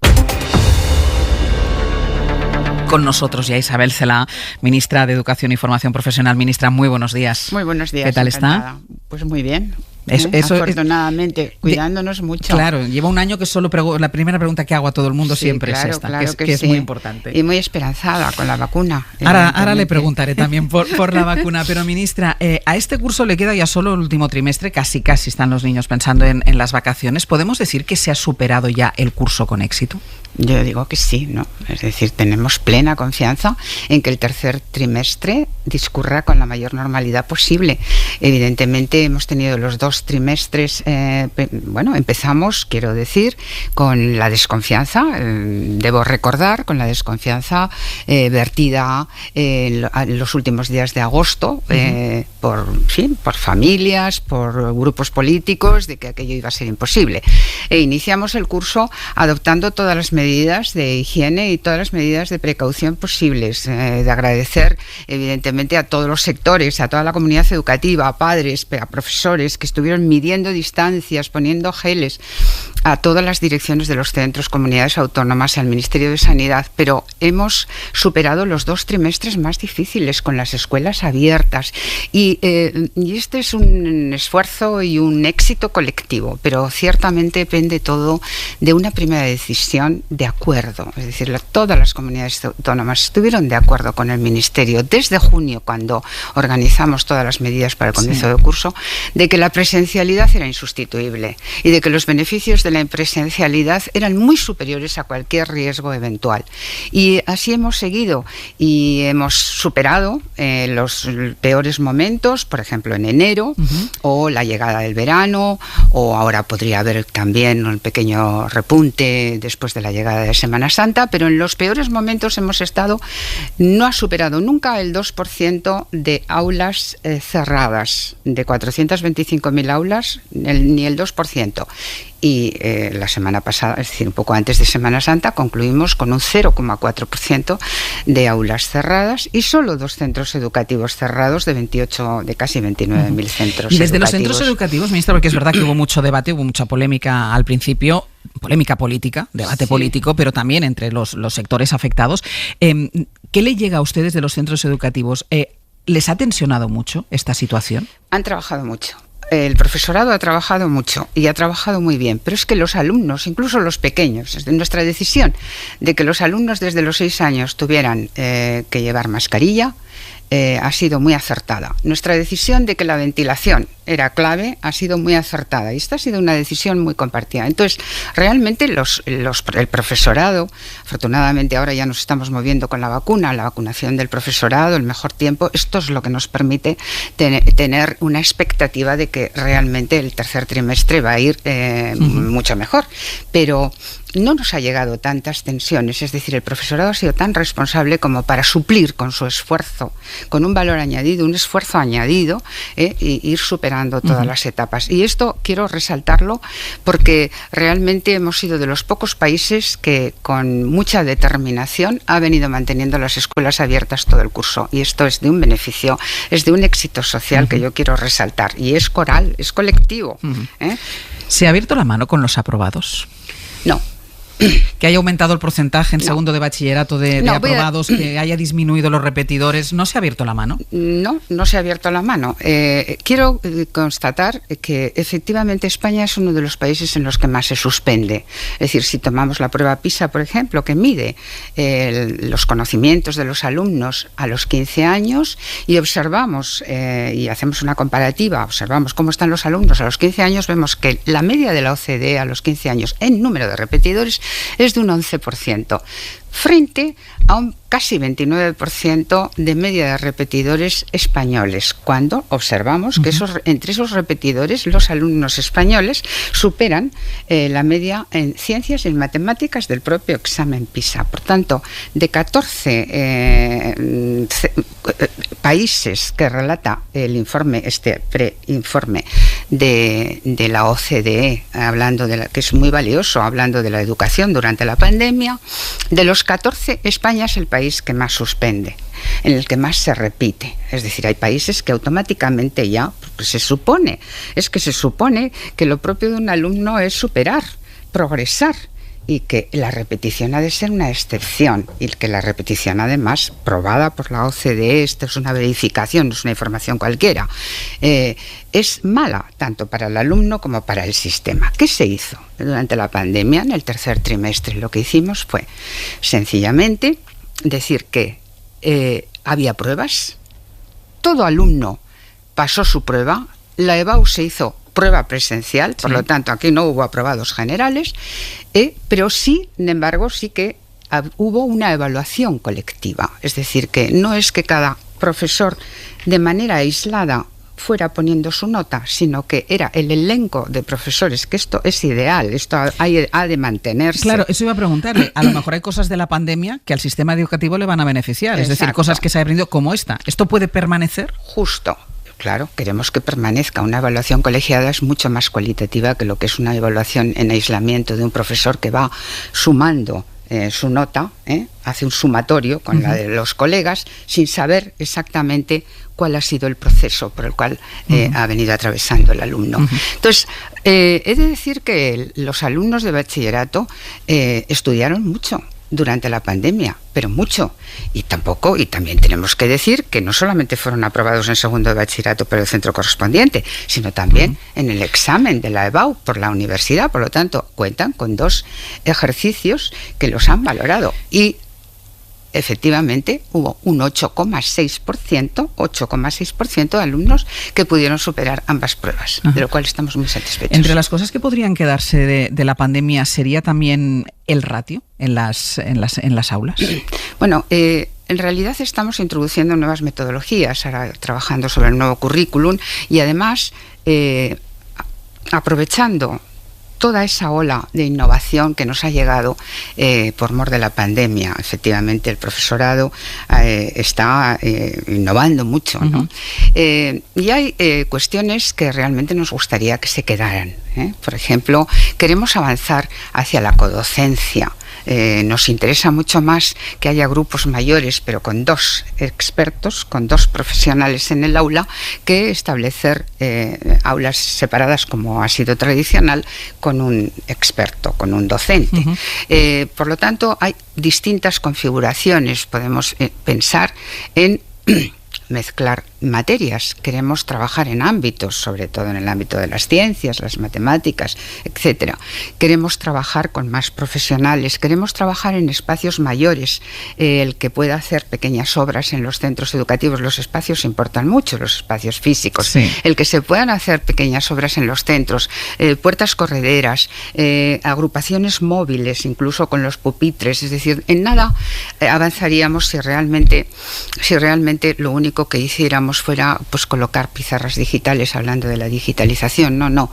Esto tiene que venir acompañado de mucho más. La digitalización nos aporta otra manera de pensar también. Es decir, trabajamos en espacios mucho menos físicos, mucho más ubicuos. Tenemos que procurar agrupaciones de alumnos que permitan que el alumno entienda.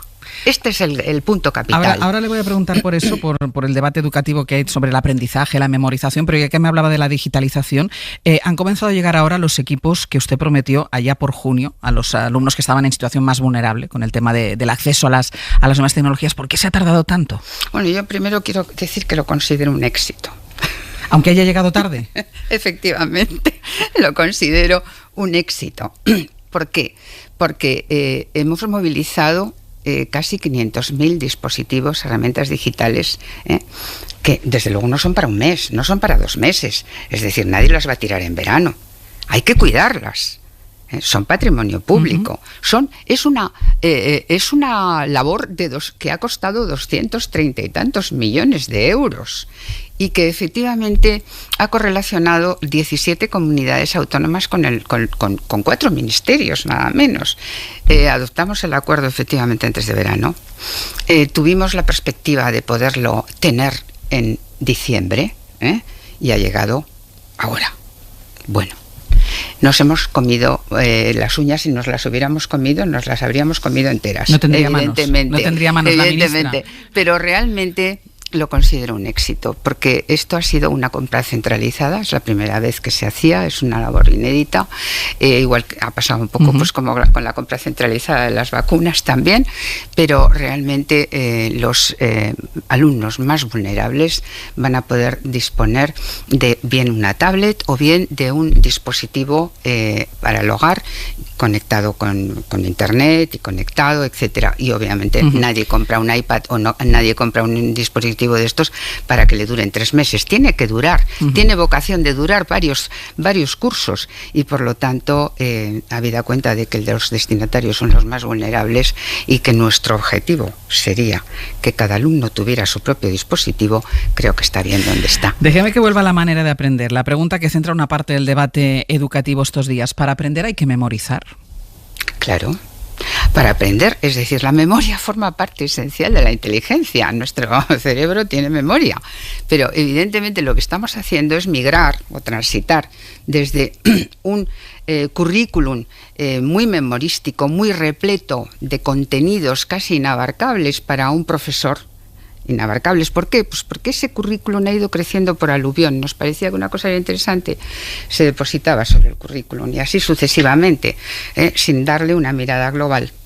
Y ahora, ¿qué pretendemos? Bueno, pues que el conocimiento, es decir, que el alumno comprenda, para conocer, para realmente hacerse con ese aprendizaje, seleccionar el aprendizaje esencial y trabajar para que ese alumno pueda, con ese aprendizaje esencial, aplicar y superar cuestiones de su vida que tienen sentido para su vida. Por lo tanto, estamos trabajando en un perfil de salida, tanto para primaria como para secundaria, y en ese perfil de salida tienen cabida todas las competencias clave para el afrontamiento de los desafíos del siglo XXI, que son afrontamientos que la propia persona tiene que poner en marcha, en activar, para que eso que ha aprendido sea útil para su vida, que es muy difícil. en un mundo globalizado y en un mundo digitalizado como el que vivimos, donde los cambios se producen con una gran celeridad, por lo tanto, toda esa acumulación memorística de listados que pertenecen a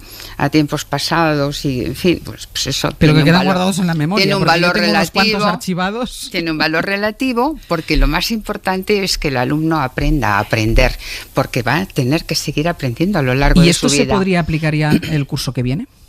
Bueno, algunas cosas sí, algunas cosas ya se están aplicando, es decir, las metodologías se están aplicando, pero evidentemente lo que va a ser el kit de la primaria y de la secundaria tiene que entrar el 22-23. ¿Por qué? Pues porque obviamente aquí está incorporado el trabajo de las editoriales, también los libros de texto, las comunidades autónomas, porque estamos procediendo con un currículum en el que nosotros fijamos el 50%, es decir, el Ministerio fija el 50%, la comunidad fija el otro 50%, no la comunidad, porque tiene que dejar una parte también a los centros educativos, a la autonomía de los centros educativos. Y esta es una cuestión bien importante, porque esto es lo que nos va a garantizar la personalización de la enseñanza.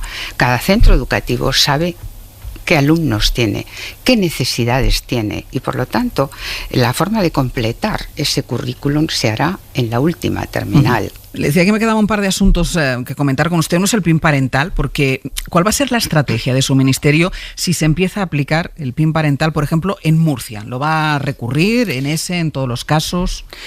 En realidad es un veto parental, y hemos de recordar que el derecho fundamental a ser educado pertenece al alumno, es del alumno. Por lo tanto, nosotros no vamos a tolerar de ninguna de las maneras una actuación que es ilegal, que va a vulnerar el derecho fundamental a ser educado del alumno. Lo recurriremos como lo recurrimos el año pasado.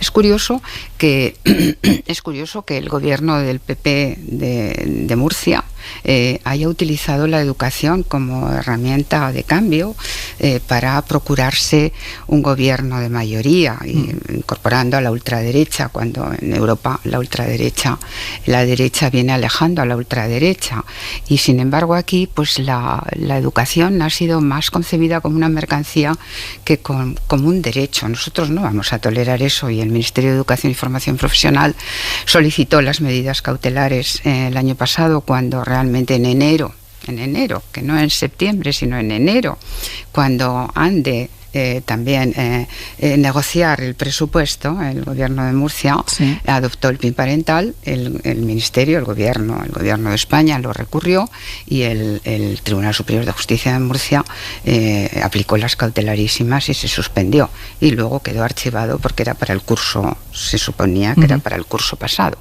Y este año pues adopten las medidas que adopten. Obviamente nosotros estamos atentos a cualquier normativa o cualquier actuación, porque esto supone efectivamente, como digo, un recorte del derecho fundamental a una educación integral, que incorpora no solamente destrezas cognitivas, desarrollos de aprendizajes cognitivos, sino también emocionales, y además porque una de las cuestiones que hemos de enseñar a los alumnos es proteger su salud mental, su salud física, el respeto al diferente. Por lo tanto, la educación afectivo-sexual está de hoz y coz plenamente incorporada al currículum, y además supone una falta de respeto a la libertad de cátedra, y además supone también una vulneración con respecto a la autonomía de los centros. ¿Ha tenido usted ocasión de hablar con la nueva consejera de Educación de la Comunidad de Murcia? No. ¿Lo ha intentado y no ha podido o no?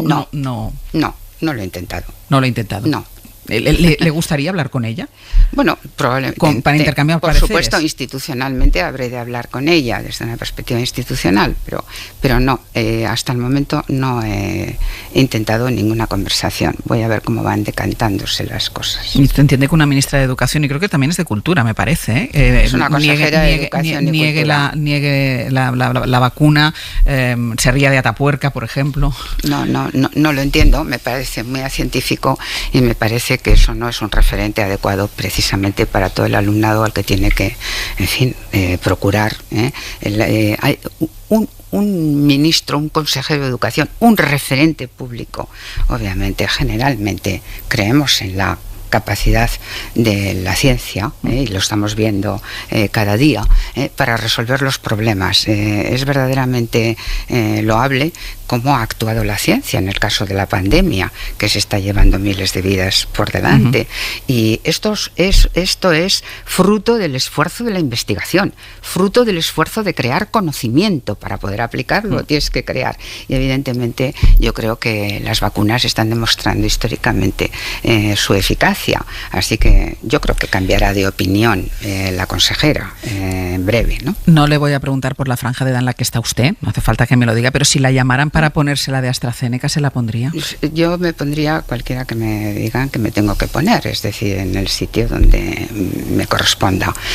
Creo en las vacunas y desde luego quiero vacunarme cuanto antes, y todo el mundo sabe mi edad.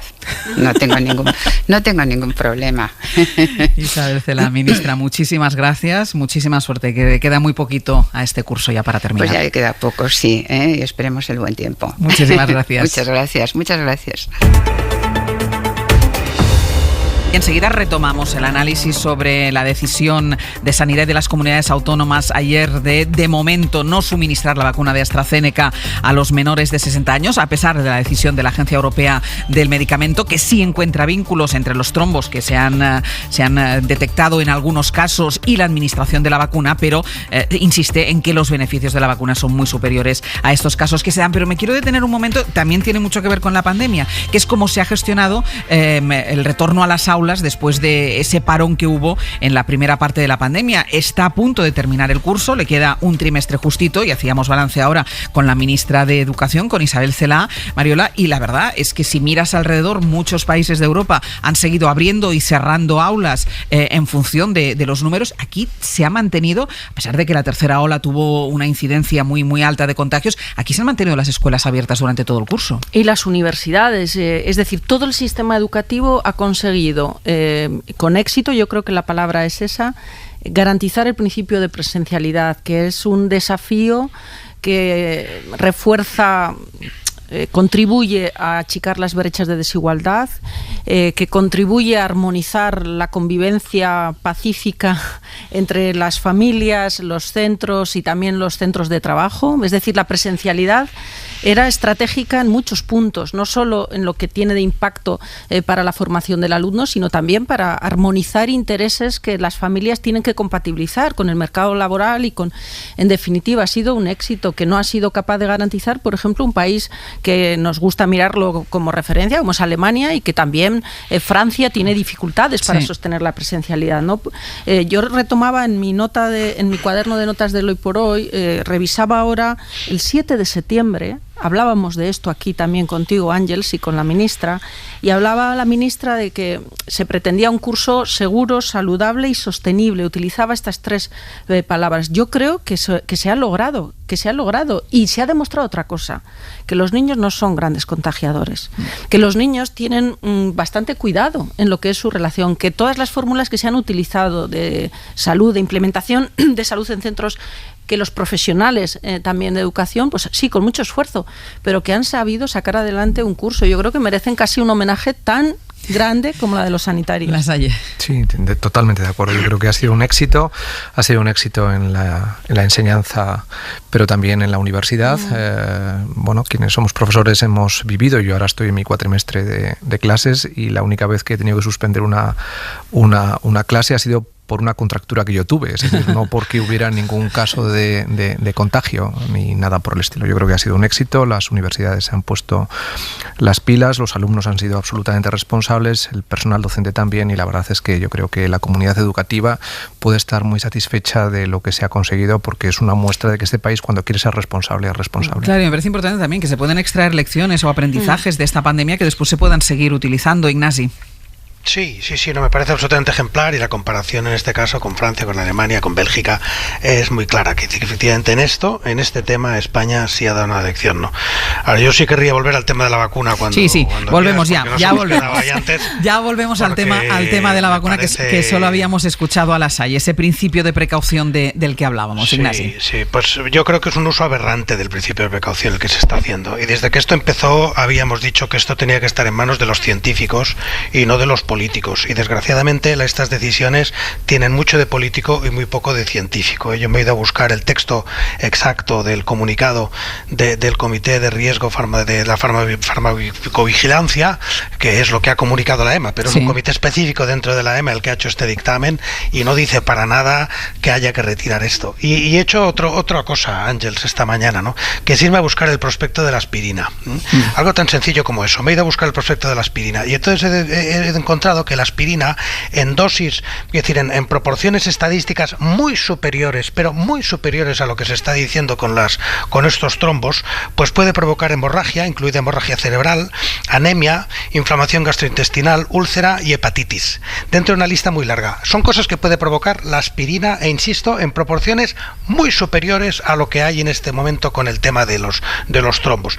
Vamos a retirar la aspirina del mercado, vamos a prohibir que se tome aspirina, la vamos a quitar. ¿A qué franja de edad le quitamos la aspirina? Es decir, estamos en una situación de histeria que tiene mucho que ver con las redes sociales, que tiene mucho que ver con la política, que tiene mucho que ver con el miedo de los políticos a asumir sus propias decisiones, y que tiene muy poco que ver con la ciencia. Y eso lo acabaremos pagando todos, porque efectivamente se genera una desconfianza vergonzosa, peligrosísima en las vacunas en su conjunto, ¿no? Por tanto, yo estoy muy indignado con estos cambios. Estoy indignado con la decisión que ha tomado España en este momento. En este punto concreto yo habría votado con la Comunidad de Madrid, es decir, en contra, y creo que es un grave error estar con esa especie de miedo del principio de prevención.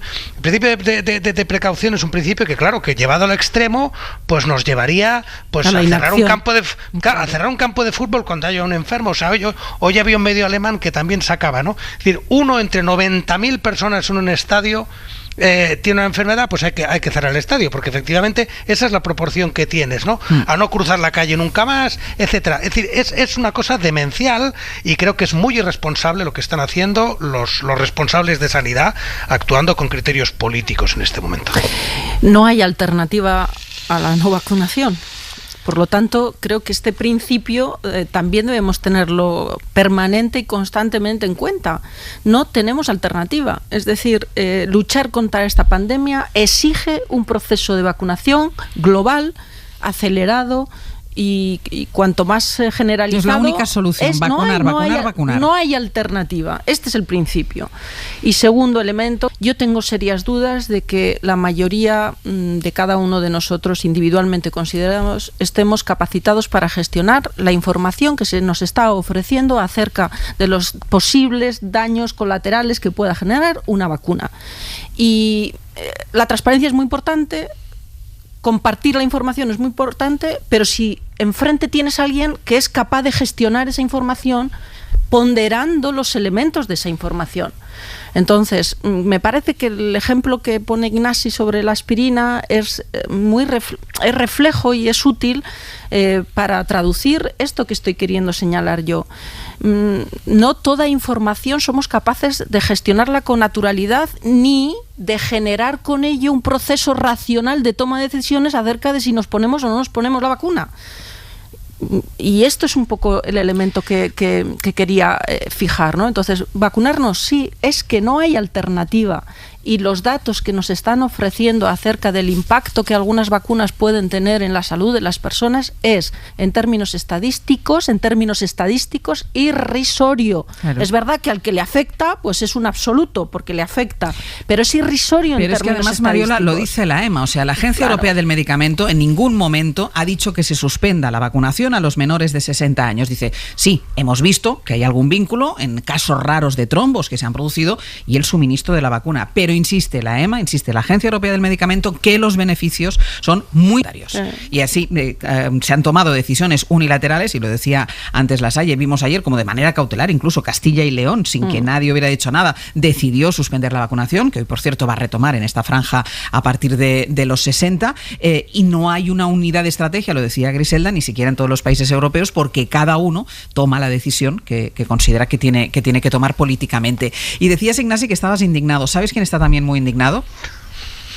No sé quién. Antón Losada, buenos días. Hola, buenos días. Pues Antón Losada indignado, tela, ¿eh?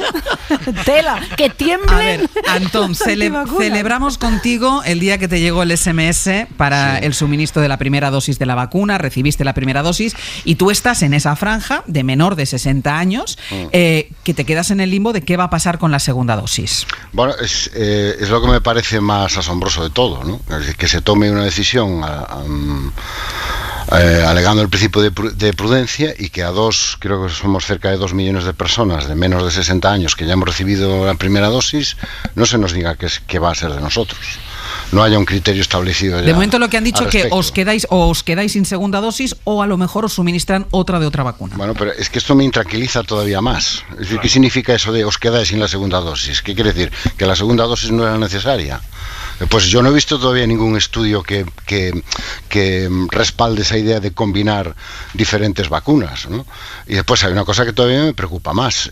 Yo, más incentivado todavía que Ignasi, me he ido a ver el dictamen de la Agencia Europea del Medicamento y he visto la información disponible y ni la Agencia Europea del Medicamento dice que haya que suspender la vacunación. Es más, la sigue recomendando porque los beneficios son claramente superiores a los costes. Exacto. Y por lo tanto, con ese planteamiento, si yo quiero ponerme la segunda dosis, ¿cuál es el argumento para impedírmelo?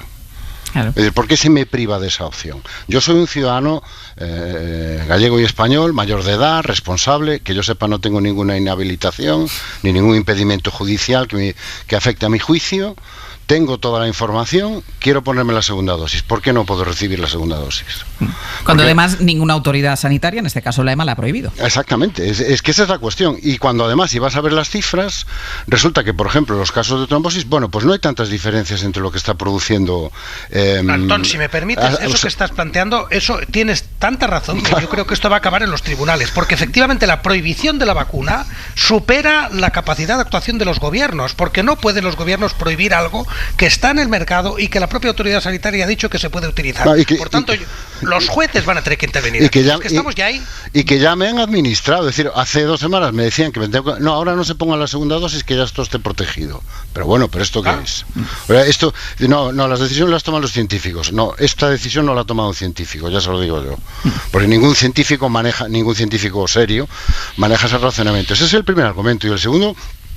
Es que estoy muy de acuerdo también con lo que ha dicho Ignasi, sin que sirva de precedente otra vez, que se está manejando la información científica, o supuesta información, con una frivolidad que a mí me resulta realmente asombroso. Si aplicamos este principio de prudencia, no sé qué porcentaje de medicamentos que se venden ahora mismo en las farmacias quedarían. Es que si te lees los prospectos de la mayoría de medicamentos no te tomarías nada, ¿eh? Efectivamente. Es decir, entonces, vamos a aplicar este principio de prudencia a todo. Es más, si aplicamos este principio de prudencia al resto, a las demás vacunas, ¿cuáles serían los resultados? Porque si ves datos de otras vacunas, pues también tienen efectos secundarios, incluso las vacunas como la de Moderna o la de Pfizer. Yo es que estoy firmemente convencido, bueno, ya lo he dicho muchas veces, no, la vacuna es lo que hay que hacer ahora. Yo confío totalmente en la seguridad de todas las vacunas que están en el mercado y en la seguridad que me proporciona la Agencia del Medicamento Europeo, y yo quiero ponerme la segunda dosis. Y luego las explicaciones que me han dado hoy para no ponérmela no me bastan. No me parecen científicas, no me parecen rigurosas, y me parece que más que aplicar el principio de prudencia, se aplica el principio de, bueno, vamos a parar esto a ver qué pasa. Y hombre, yo creo que sinceramente eso no es una manera de tomar decisiones, ¿no? Hemos querido personalizar en Antón, yo creo que, no sé si el sentimiento, pero también las dudas, claro, el malestar, la sensación que tienen muchos de esos ciudadanos menores de 60 años que han recibido esa primera dosis y que ahora se quedan en esta especie de limbo, insistimos, cuando no hay aval científico, porque la EMA, la Agencia Europea del Medicamento, sigue insistiendo en que los beneficios de la vacuna AstraZeneca son muy superiores a los efectos secundarios que pueda provocar. Antón, te seguiremos. Bueno, a ver qué pasa. Yo os mantendré puntualmente informados. Por favor, manténnos puntualmente informados. Ignasi y yo vamos a seguir puntualmente los dictámenes de la Agencia Europea. Ignasi, tú no te has vacunado todavía. No, yo estoy a la espera, o sea que no, os ahorro lo que es el Via Crucis belga de la administración belga, os lo ahorro. Pero si te llamaran, irías mañana a vacunarte. Iría mañana corriendo, vamos, con una a pesar de que tiene menos de 60 años, Clarísimamente. Antón, muchísimas gracias. Gracias a vos. Hasta luego. Insisto, como Antón vivimos de cerca todo el proceso de su vacunación con AstraZeneca, queríamos comentar con él la sensación que tiene él y que deben tener posiblemente muchos de aquellos que ya estaban prácticamente en una cola, que habían sido convocados, y además yo creo que todos compartimos esa sensación de alivio cuando te llega SMS o te llaman por teléfono para que vayas a ponerte la vacuna. Compartimos con toda esta gente esa sensación de alivio y de alegría. Bueno, pues mucha gente que prácticamente estaba ya en la cola de la vacunación ha sido echada para atrás, y además con la incógnita, ¿no? La duda de qué va a pasar con aquellos que ya se les puso la primera dosis y que ahora les dicen, bueno, es que con la primera ya estáis un 70% inmunizados. Dime. Es ese matiz que ha aportado Antonio, que es que nos están tratando a todos como niños, y hay un punto en el que dices, basta, lo como decía Antonio, o sea, yo tomo mi propia decisión. Claro, soy mayor de, o sea, ya está bien esta sensación. Yo entiendo que efectivamente hay unas razones de salud pública que exigen una cierta ordenación, pero hay un límite, y eso efectivamente, si se llega en este momento a prohibir la segunda dosis a quienes den la primera, yo creo que esto puede acabar ante un juez, y lo digo sin broma ninguna, que decir, porque no tiene, ¿con qué autoridad? ¿Con qué autoridad? Y además en contra de un dictamen europeo. ¿Con qué autoridad lo van a prohibir? Es que no tiene sentido. Mira, es poner en riesgo la vida de la gente sin más decisión que la de un comité que no se sabe quién ha nombrado. Hay un oyente que me ha mandado un tuit con el prospecto del Nolotil, que dice que los efectos adversos, muy raros, pero pueden afectar a 1 de cada 100.000 pacientes, inflamación de riñón, agranulocitosis, que puede provocar la muerte, con sepsis, infección grave que implica una reacción que puede acabar provocando la muerte, el prospecto del Nolotil. Yo creo que no se salva ni uno. Yo creo que la gente va a empezar a mirar. Claro, es que soportaría el seguimiento al minuto que estamos haciendo del suministro de la vacuna, como la de AstraZeneca o cualquier otra. Las píldoras anticonceptivas, el tema de trombos, la probabilidad de que ocurran son de 0,1% mediante en comparación con lo que estamos hablando de un 0,000. Es decir, es ridículo, es una... el impacto en términos estadísticos es despreciable, entendiendo por despreciable...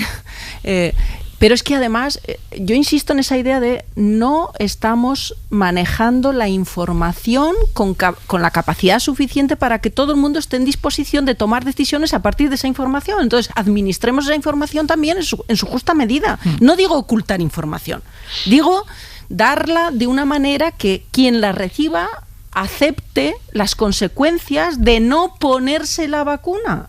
Hicimos un seguimiento minuto a minuto, se hizo un seguimiento minuto a minuto de la investigación que llevó a la vacuna, y ahora estamos en el minuto a minuto, segundo a segundo, de las consecuencias del suministro de la vacuna. Yo no sé perdona, José María, yo no sé si es que quienes están fijando el marco del principio de precaución son los antivacunas. Es decir, es que estamos en unos niveles y en una exageración respecto de las prevenciones acerca de las consecuencias que provocan la administración de las vacunas, que dice, bueno, pero ¿quién está fijando el estándar? Porque da la sensación que estamos siendo arrastrados por tendencias que científicamente no están amparadas. Es esa estructura de ansiedad que va minando la solidez psicológica de una sociedad que está al borde de su capacidad, y el drama mayor es la repercusión social que agrava esta situación, y es la desconfianza. Es decir, en un escenario en el que tienes que alinear los intereses de todo el mundo para conseguir que la vacunación vaya adelante, pues filtrar este tipo de decisiones provoca desconfianza, y lo que en estos momentos necesitamos para acompañar todo el proceso y el viaje que estamos haciendo es confianza. Y esto es lo más increíble, porque además todos tenemos la sensación de que es finalmente una decisión política. Y claro, esto es lo que todavía repercute más. Nos quedan muy poquitos minutos, pero sí quiero dedicarlos a algo que pasó ayer en la precampaña para las elecciones de Madrid. Meeting de Vox en una plaza de Vallecas, barrio madrileño tradicionalmente de izquierda, pero que no tuvo más de un 10%, creo, Vox en las últimas elecciones en ese barrio, en Vallecas. Meeting con presencia de los principales líderes de Vox, entre ellos Santiago Abascal, y enfrente grupos antifascistas, manifestantes que protestaban por este acto.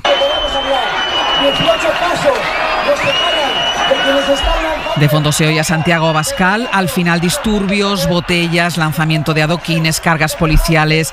Elena Jiménez, Radio Madrid, estuvo allí. Elena, buenos días. Hola, ¿qué tal? Muy buenos días. Cuéntanos qué pasó, Elena. Bueno, pues mira, el acto de Vox estaba previsto que comenzara para las 7:30, pero desde ya una hora antes había mucha gente congregada en torno a la conocida como Plaza Roja, popularmente en Vallecas. Rodeando la plaza a varios metros del escenario, con pancartas contra Vox, con gritos que hacían alusión a que Abascal se ponga a trabajar, o con gritos por la sanidad pública, o menos banderas y más enfermeras, había muchos manifestantes.